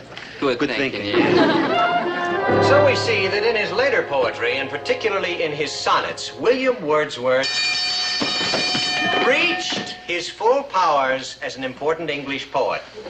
Class is not dismissed. I want to give you an assignment for tomorrow. Now, I want each of you to write me a theme of 500 words to be called A Trip Around My Room. Simply set down in clear, concise English, preferably grammatical, what you see when you look around your room. For instance, what color are the walls, how many windows there are, what kind of furniture there is, things like that. All right, Maynard, what is it? Mr. Pomfret, sir, how can you, like, take a trip around your room? I mean, your room is just a little tiny place. A trip is when you get on a train or a plane and go somewhere. Thank you, Maynard. It's not that kind of a trip. Like, say, if you went to New Orleans to hear some New Orleans jazz. Yeah. Maynard. You went to Chicago to hear some Chicago jazz. Maynard. Ooh, you went to Duluth to hear some Duluth jazz. Maynard! Enough. Just describe your room. All right, class. Except for Maynard and Dobie. Oh. Dismissed.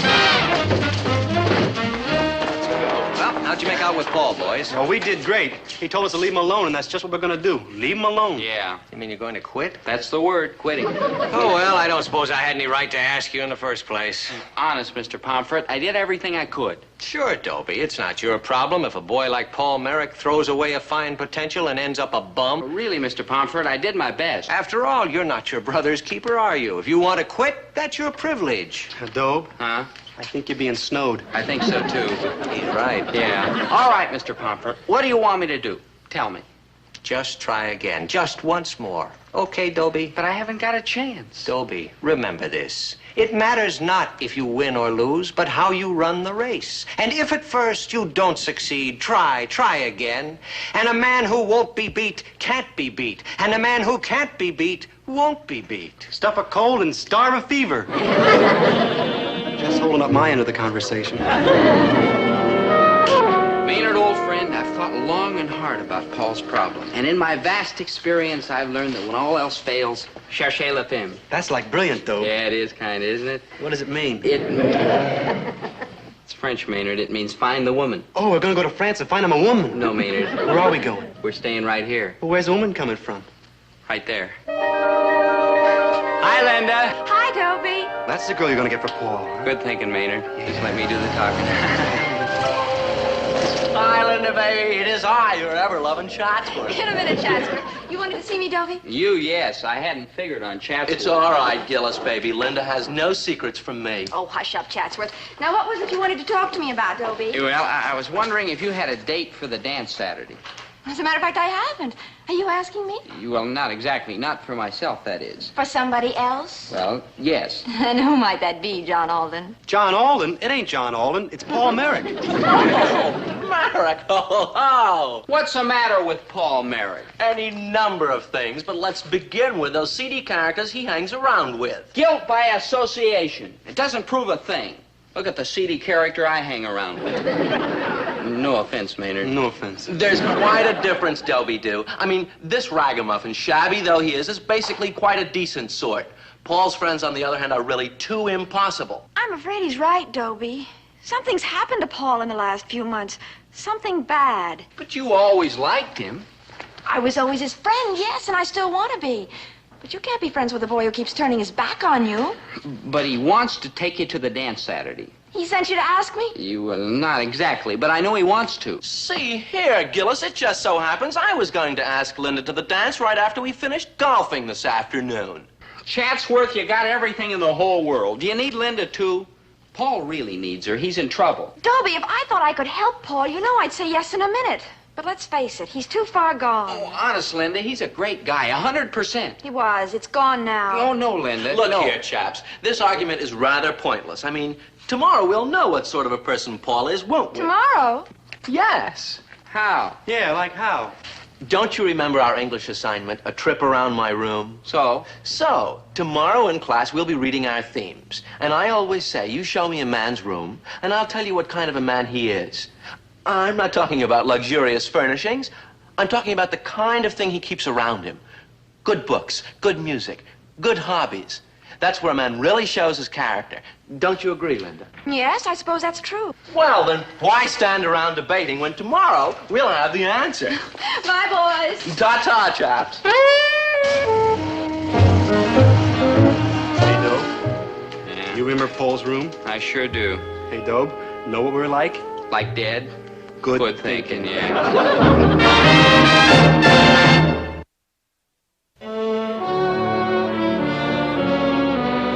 Now, Maynard.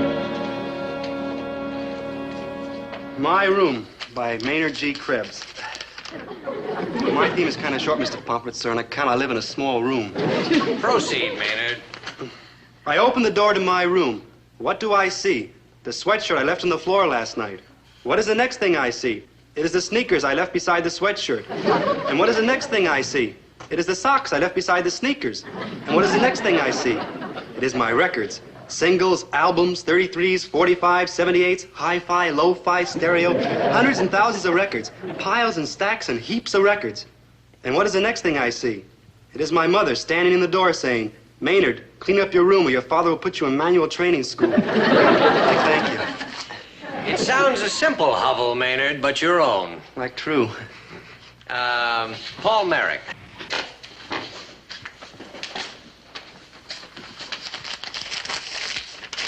A trip around my room. When you come into my room, the first thing you notice is how light everything is. The walls and the ceiling are light, and sometimes when the sun comes in through the big windows at the sides, it's so bright you almost have to squint up your eyes to keep out the light.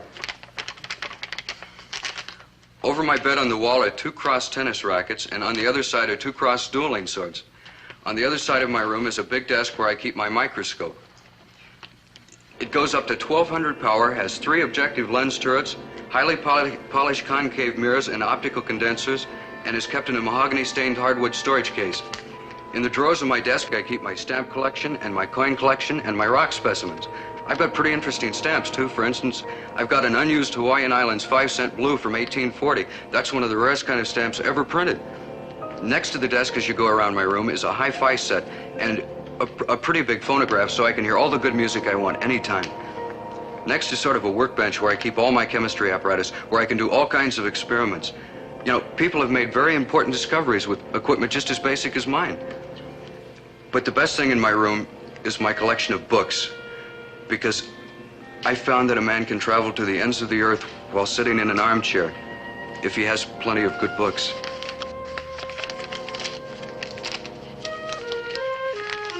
I don't want to brag, but it's such a good room that you couldn't want a better one. Congratulations, Paul. That was a fine essay. And a fine room, too. That's just the sort of room I'd expect you to have. That's okay.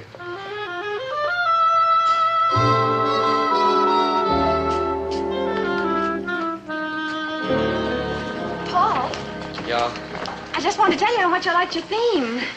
Your room sounds absolutely wonderful. What'd you think I lived in, some kind of dump? Paul Merrick, you get that chip off your shoulder and listen to me. I said I liked your theme. I said I liked your room. Now, a boy who lives in a room like that has just got to be good, deep down. So, my answer's yes. I will go to the dance with you Saturday night. Dance Saturday night? Don't you want to go with me? Yeah, but... Okay, it's a date, okay? Okay. Oh, and if you want to see me any other time, why, I'm available. Oh, it doesn't have to be for a dance or a party or anything. I mean, if you just want to walk and talk, call me. Linda, I didn't... Because you're a very fine boy and a smart boy, and it'd be a crying shame if you were to drop out of school.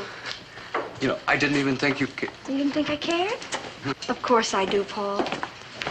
Lots of people care about you. I mean, you're a very important human being, even if you don't think so. Ain't that beautiful? Don't it just bust you all up inside, Casey? Yeah. Hand me my lace handkerchief. I think I'm gonna cry. Paul, send those 2 away. And I mean away for good. Sure, Paul. Do what the rich lady says. Yeah, and if you're very polite, maybe she'll let you come around the back door for a handout. Paul, make up your mind. Come on, Casey. We don't want no social climbers. Wait! Paul! You wouldn't understand.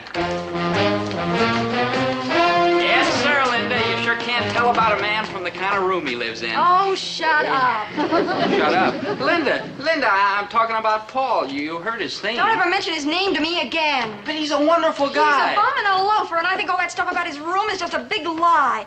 I think his room is just like he is, crummy and rotten. Oh, you're wrong. All right. How would you like to show me Paul's room? Well... I thought so. Yeah, all right. I'll show you his room. Good buddy. I feel like I've forgotten something. Good buddy. Well, no. Tomorrow afternoon, okay, Linda? Good buddy. Tomorrow afternoon will be just fine. Good. You got a plan, though, Blake? Please tell me you got a plan, like, please. I got a plan.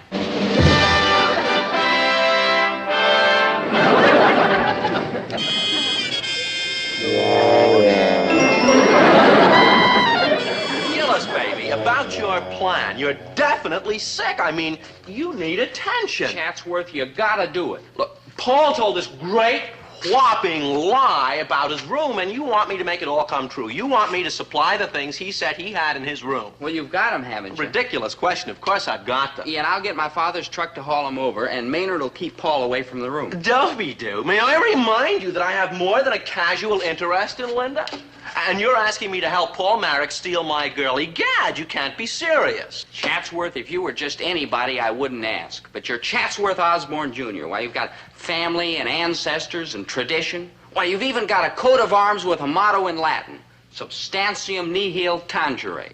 That must mean something. As a matter of fact, it means never dip into capital. However, you have struck a responsive chord. The gallantry of it is rather me, isn't it? Yeah, to the teeth. A greater love hath no man and all that. It would be a grand gesture, wouldn't it? Yes, and so like you. Gillis? I'll do it. Good. Chatsworth, you're like a real human being. Oh, rather more than that. Well, Linda? Oh, Dobie. Hi-fi set, Records. butterfly collection, books, yeah, Tennis rackets. dueling swords. And a microscope. Yeah, stamp It's collection, exactly rocks. the way he described it. Well, what do you say now? I say I misjudged Paul, and I'm sorry. Yeah, you know, Linda, if anybody could talk him out of quitting school, it's you. Do you really think so? I know it, Linda. He's ape for you. He's just too shy to tell you. Can't you persuade him to stay in school? Well, maybe I can. Yes. I know I can. Oh, good. Hey, Dobe. Maynard, you were supposed to be keeping Paul away. I like goofed. Where's Paul? Does that answer your question? Where'd all this stuff come from? Whose is it? Well, isn't it yours? Are you kidding? Where would I get enough money to buy stuff like this? Nice work, Dobie. First Paul tells me a big lie, and then you help him out with another big lie. Excuse me, I'm going home. Now, just a minute. Just a darn minute. Let me out. Okay, I'm a liar. That's right. I borrowed this stuff from Chatsworth and put it in Chatsworth? here, but Paul didn't know about it. Oh. And Paul lied, too, when he wrote that theme about his room. He I was thought making so. it up, all of it. But why? Why did he make up a room like this? Because it's the kind of room he'd like to have. Look at it. Microscope, stamp collection, music, books. Is this the kind of room a bum would dream of? What? No. This is the room of a decent, intelligent, ambitious kid. And that's what Paul is. Decent, intelligent, ambitious. And if you're not intelligent enough to see that, then you're not intelligent enough for an intelligent guy like Paul. I'm getting pretty misty, Dobe. Paul, is this really the kind of room you'd like to have? Are you kidding? Who wouldn't? Those two creepy friends of yours would, and that's who wouldn't. Paul, will you stop hanging around with those two boys and stay in school? Yeah. What for? Well, for one thing, so that you and I can be together. Yeah, that's what for. Do you really mean it, Well, Linda? of course I do. And for another thing, so that you can go to college and amount to something. You've got what it takes, Paul. I know it. What do you say, Paul? What can I do? I'm outnumbered. Thanks, Dobie. Maynard? Yeah, good buddy? I'm getting pretty misty, too.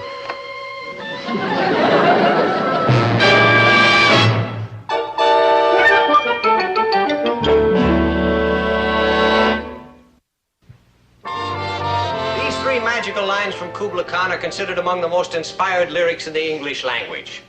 And so, we take our leave of Samuel Taylor Coleridge and turn once again to my favorite poet, William Wordsworth. Class, except for Maynard G. Krebs and Dobie Gillis, dismissed. Boys, congratulations. You did a wonderful job on Thank you, Paul Mr. Marek. Pomfret. I only wish there was something I could do in return. Tell me, tell me. Well, as a matter of fact... Yes? You tell him, Dobie. Yeah, well, Mr. Pomfret, do you remember the mark Maynard got on his last test? How could I forget? A -40. Maynard, you missed 4 questions that weren't even on the test. Well, Maynard was wondering, Mr. Pomfret, sir, if you could raise his mark to an even 0. I think that could be arranged. Mr. Pomfret, sir, you're like a real human being. Yeah, he's kind of like a real human being.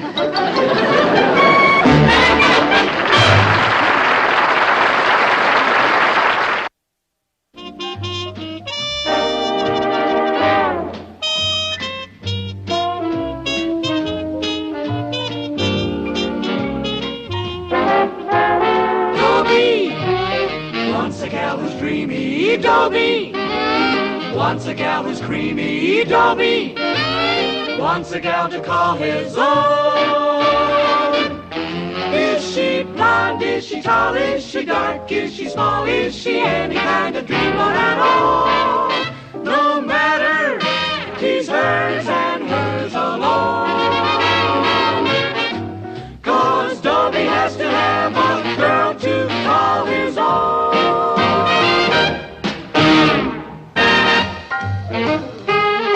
American romantic. Frank Sinatra. Thoroughly original answer. Like, thank you. Too bad it's thoroughly wrong. Like, you're welcome. Class, dismissed. Conference, we heard that you're quitting your job. Yes, boys, I'm afraid that's right. I shall miss Central High School. I've actually grown to like teaching. Or, as in your case, Maynard, trying to teach. Like, thank you. Like you're welcome. But if you're so great for teaching, why are you kicking it? I am motivated by one of the noblest emotions that burns in the human heart. The desire for money. Like, no. Like, yes, Maynard. Teaching means a great deal to me, but I have numerous creditors, a wife, children, and a stomach to support. But what if the new teacher's like mean and rotten? It makes us do mean and rotten things. Like what? Like homework. I give you homework, Maynard. You just don't do it. That's what I mean. We understand each other. Don't go, Mr. Pomfret. Like, please. Maynard, I thought you teachers were supposed to meet with the school board tonight to talk about a pay raise. We are, but the prospects are dim. The school board hasn't voted a pay raise since the San Juan Hill victory bonus of 1898. Oh, boys, if you'll excuse me now, I'm expecting my prospective new employer any minute. Hey, I bet your new job's a gasser, huh? Like a disc jockey or something. A disc jockey? Maynard, Mr. Pomfret's destined for important things. What's it to be, sir? Government service, the State Department, the Stock Exchange? Well, not exactly. Mr. Pomfret, I brought your outfit. Come on, try it on. Here. Mr. Pomfret, I'm counting on you to turn into a top-notch moneymaker in no time. Dobie! Dobie!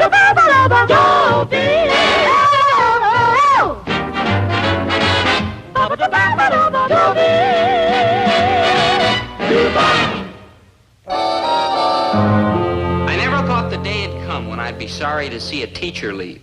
But Mr. Pomfret's different. I mean, he's straight shooting and sympathetic and inspiring, and he gives easy tests. So I decided to talk to my father about the situation.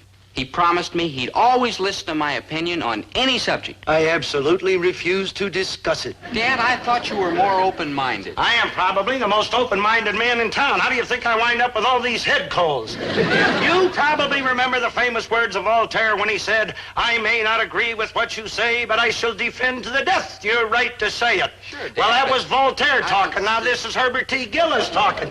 Clam up and keep your nose clean. Nobody likes a smart man. Hey, Doe, guess what? What? I can't tell you. Maynard, what?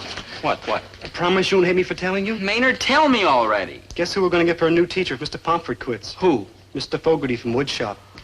Like, right.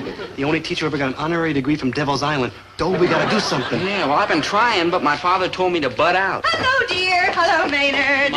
Mom, Dad refuses to talk to me. How nice for you, dear. But this time I want him to talk to me about the teacher's pay raise. Oh, did he give you any encouragement? He kind of encouraged me to clam up. Mom, make him listen to me. Well, I don't know too much about the issues involved, but he certainly ought to hear what you have to say. Herbert, I want you to drop everything and listen to your son. It'll be a pleasure. All right, I'll stand here and you go right ahead and tell me what's bugging you. Thanks, Dad. You're a real human being, no matter what anybody says. Now, Dad, the fine, noble, self-sacrifice. How could I break through to Herbert T. Gillis, father, citizen, practical budget watcher? I had to show him that without good teachers, we'd all turn into uncultured, dull-witted, simple-minded clods. You right? When the members of the school board get here for their meeting, I want to make sure they don't miss this. Yeah, it's like beautiful, Doe. Yeah, it sort of makes you think. Sort of makes you hungry. Very funny. Very funny. Worthwhile thought, huh, Dad? Very worthwhile. Don't encourage him, Winnie. Your son is already some kind of a rabble-rousing nut. Important matters like these require a level head, and I happen to have the levelest head you're ever gonna... These teachers have got to get a raise. Why, Doe? Well, look at it this way. No offense, Maynard, but how would you like to teach a class with you in it? Doe, those teachers have got to get a raise. Hush, now have to do something. Hush, now, That's better. Tara recognizes Mr. Gillis. Thank you, Mrs. Osborne. I would just like to make a few unbiased remarks before the teachers get here. Now, I understand they are asking for a $15 raise. All I want to say, in all fairness, is my pumpernickel should have such crust. If we give them this raise, our treasury's going to wind up 20 points lower than nothing. Sorry I'm late, folks. May I say a few words? Very few. Hold it. Go ahead. Ladies and gentlemen of the school board, unfortunately, we're going to have to postpone this meeting because the other teachers will not be able to attend. As a matter of fact, almost the entire faculty is down with influenza. Well, there is an epidemic in town, you know. Oh, the newspaper says very mild. Yeah, nobody's getting it except those that are overworked or undernourished. I rest my case. That's not what I meant. Anyway, in view of the emergency, we're going to have to close down school for a few days. So please tell your children to stay home tomorrow. And until further notice. My son Chatsworth at home? Everybody. Oh, that is out of the question. Every time Chatsworth stays home, all the servants leave. You're not going to get away with this, Pomfret. Why, if Dobie's hanging around that store all day, that means Maynard's going to be there, too. Have you any idea what this will do to business? Not to mention my nervous system? But, Mr. Gillis, I'm the only teacher left. I can't run the school single-handed. Well, there must be something can be done in this situation. Bylaws. I move we shut down the school. Me too. It has been moved and seconded that we shut down the school. Okay, the motion passes. Now I move we adjourn. Come on, let's get out of here. Just a minute. Just a darn minute. We are not shutting down the school. Those children will not be denied their right to an education. Winnie, it'll cost a cockeyed fortune to keep this school open. Who cares? What's more important, the minds of our youngsters hungry for learning or a few miserable dollars? Don't answer that question. Remember this, the greatest asset that our country has is the minds of its children. Too, the country's bankrupt. Mrs. Gillis is absolutely right. Those little minds, nasty as they are sometimes, need nourishment. Until our regular teachers recover, we parents can teach the classes. Now hold on, wait. Now hold on. You're out of order, Mr. Now listen. Yes, you are out of order. Mrs. Osborne, I don't know if it's legal. I have just made it legal. What's the matter, Pomfret? You scared we'll find out what a soft touch you teachers got around here?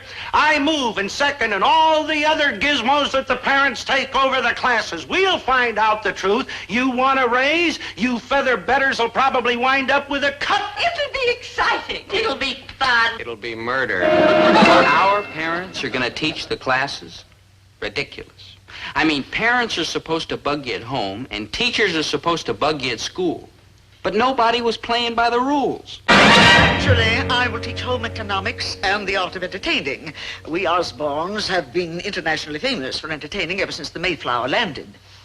We were on the beach waiting for them, you know. I decided to teach music so that this great musical talent within me will not be kept from the world.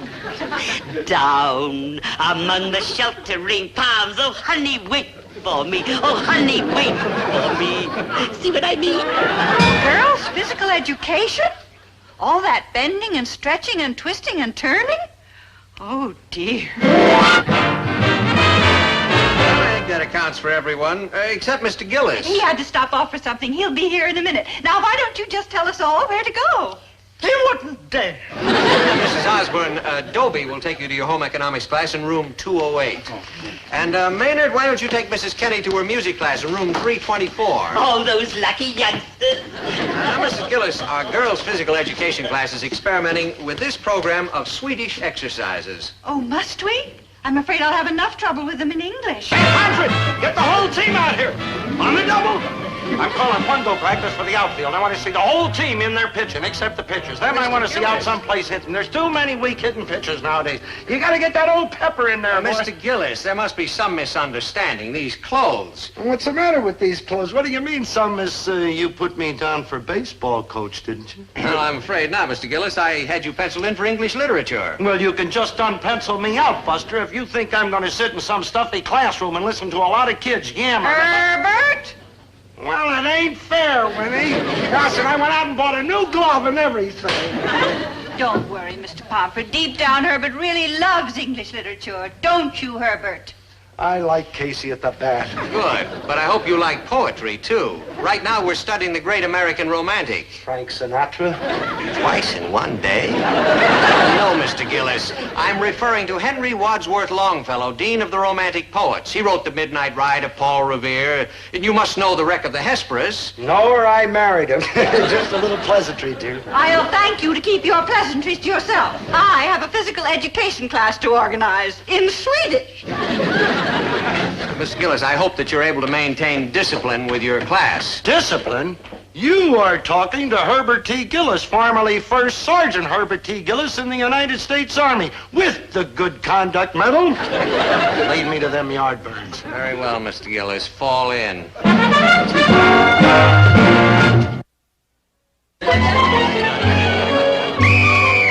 in, I mean. Sit down. Quiet. My name is Gillis. Mr. Gillis. And what I say around here goes, see? Okay, I won't be needing you anymore, son. Mr. Gillis. Dismiss! Roger. Now listen, men. Oh, and ladies. I'm the boss around here, see? Boss Gillis. And to begin with, there's going to be no more of this buddy-buddy foolishness going on. Today, you are going to get a dose of good old-fashioned meat and potato type education. And, what sort of a dog kennel is this? Mr. Gillis, that is the wigwam of Nokomis. Don't give me any of your smart apple answers, Chatsworth Osborne Jr. I've known you from way back. I am merely stating a fact. That is the wigwam of Nokomis. Nokomis? What's the matter with him? Can't he sit at a desk like everybody else? I'm afraid you don't understand. Nokomis is Hiawatha's grandmother. I don't care if she is George Washington's maiden aunt. She's going to sit at a desk like anybody else. Get out of there. Gillis, really? There's nobody in there. Nokomis is a character. It also happens to be a small town in the state of Illinois. And I don't care what kind of a character she is. Nobody around here is going to... What do you mean, character? In the poem, Hiawatha. Oh, that Nokomis.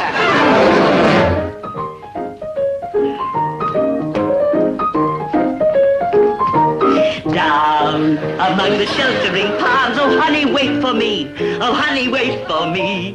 Meet me down by the old golden gate, down where the sun goes down about 8. How my love is burning, burning, burning. How my heart is yearning, yearning, yearning to be down among the sheltering palms. Oh honey, wait for me. Oh, you ungrateful children. I thought you liked snappy music. No offense, Mrs. Kinney, but that music hasn't been snappy since the Spanish-American War. Well, if that's your attitude, it's back to the anvil chorus. Oh. Mrs. Kinney, how about something a little more hip? Like what? Like, you sure, huh, Dope? Okay, Maynard, but you better stand guard in case Mr. Pomfret comes by. Good thinking. Yeah. All clear, Dope.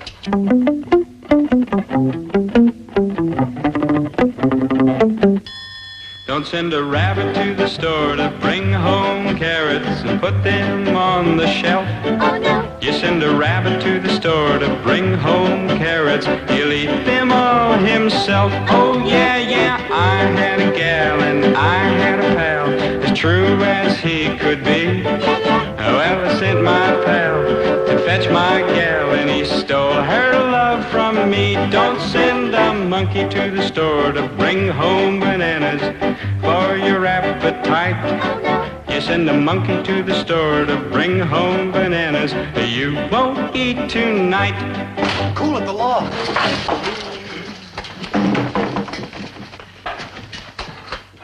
Ready, class? The anvil chorus with anvil. A 1, a 2, back to the rabbit.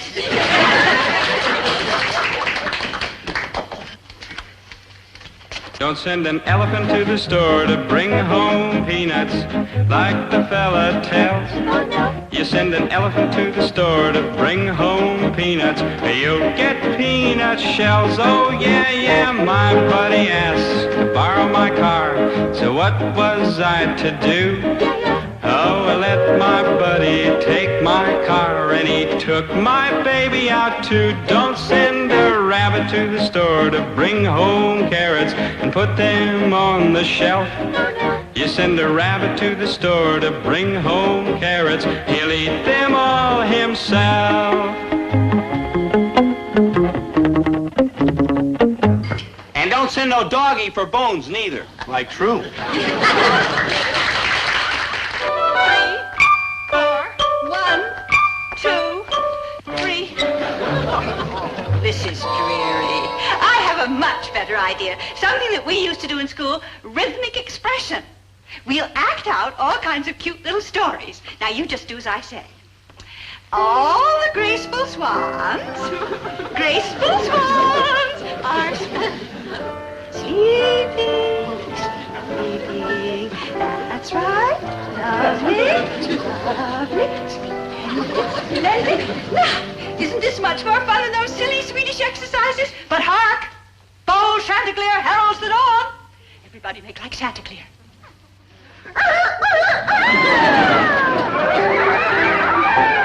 The sleepy swans awaken. Paddle down the stream. Paddling, paddling. Oh, no, dear, paddling, not waddling. Oh, there, isn't that more swanny? But here comes the wicked hunter. Everybody cover your heads with your wings and swing for the lily pad. Mrs. Gillis. Oh, good morning, Mr. Pomfret. Good morning. Welcome to Swan Lake. What happened to the Swedish exercises, Mrs. Gillis? Oh. And 1, 2, 3, Mr. Pomfret. Mr. Pomfret, sir. You gotta come quick, Mr. Pomfret. 3, 4. You gotta come quick and save Mr. Gillis' life. Why? What happened? I don't know. I didn't look inside the classroom. From the outside, it sounds like he's General Custer and a bunch of bad-tempered Indians. 3. Murder and mayhem are prohibited on school property. 3, 4.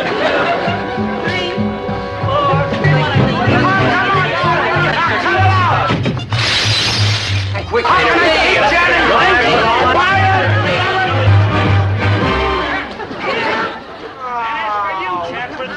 broken window and you are out of the game. Ain't calling on a kind of trouble. Hi, Mr. Gillis, what is going on here? Well, you see the kids want to play happened baseball. to Longfellow? He's first base. And I didn't want to be All right, wet kids, blanket put or those anything. desks back in place. Mr. place Gillis, Hiawatha. Hiawatha.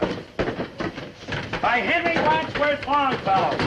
By the shores of Gitche-Gumee, by the shining big sea water, stood the wigwam of Nokomis, daughter of the... Oh, how fascinating. I wonder what it is.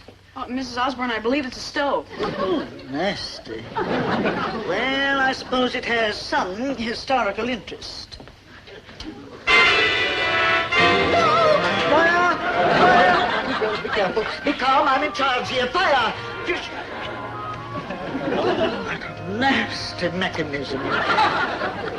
Well, girls, are you ready for today's lesson? Now, in the next few years, many of you will probably become housewives. Yeah. Looking at you now, it seems unlikely, but we live in hope. Now, the first problem that you will face will naturally be the proper hiring and firing of servants. Oh, naturally. Of course, the servant problem is best handled by your butler. Oh, Mrs. Osborne, what if you don't have a butler?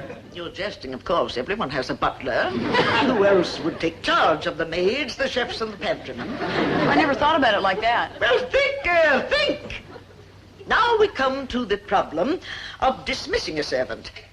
Zelda, how would you discharge an unsatisfactory chauffeur? How about having him beheaded? Oh, no, nowadays, that must be illegal or something. Oh, Mrs. Osborne, do you have any special rules for running a household? There is only one rule. Take over. Run that house with an iron hand. Don't let those nasty men open their mouths. The moment you're married, let him know who is boss. You punish insubordination at once. That sounds cruel. Yes. Mrs. Osborne, I'm in charge. Out! Mrs. Osborne. Out! I am in charge of this class. Beheading is not only for servants. Mrs. Osborne. First, Dobie. Any other questions about the care and handling of men? Now, there are several other little items we should take up. For example, no young bride should dare start her married life without a complete silver service for 48. Cheer up,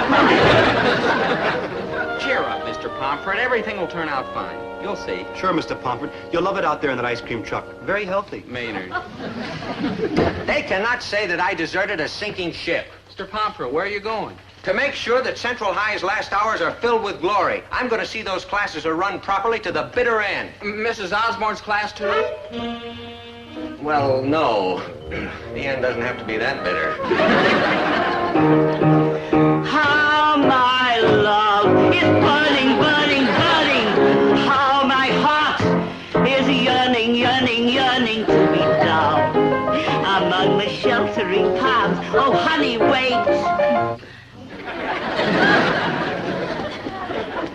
Back to the anvil chorus.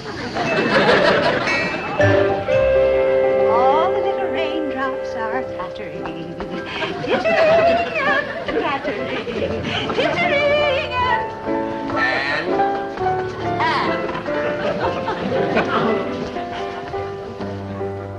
One, two, 3, 4. Close by the sturdy batsman, the ball unheeded sped. "'Tain't my style," said Casey. "Strike one," the umpire said.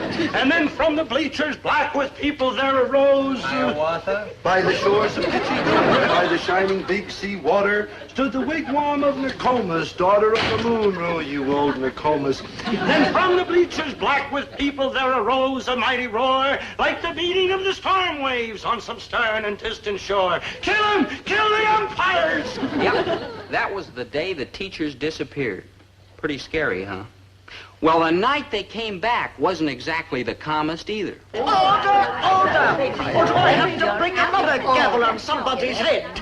Now, in view of our recent experiences at the high school, the board insisted that we have this meeting with teachers as soon as you are able to be back on your feet. Yeah, well, most of the teachers have recovered, and they're here tonight, Mrs. Osborne. Okay, let's can the chatter and get down to business. Pomfret, just what sort of a ridiculous raise did you teachers intend to ask for? Well, we'd hoped for $15 a month, but we're willing to settle for $7.50 and hot lunches. Hot lunches. Mister, you are fooling with Mr. Herbert T. Gillis, and I do not fool quick. $15 a month. Did you hear that? $15. Ha! I'll say 20. I'll say 25. I'll say 35. 35? Oh, I don't want to be an old stick in the mud, but where are we going to get the money? Simple. We'll just float a bond issue and just show me one guy in this town who's so stingy he'll vote against it.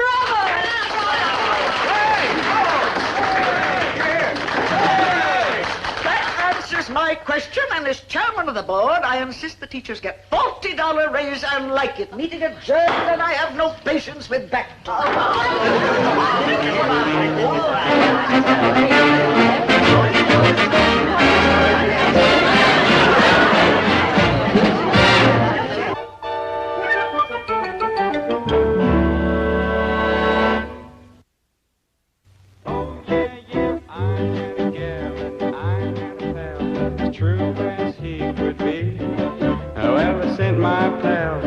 Fetch my gal and he stole her love from me. Don't send a monkey to the store to bring home bananas for your appetite.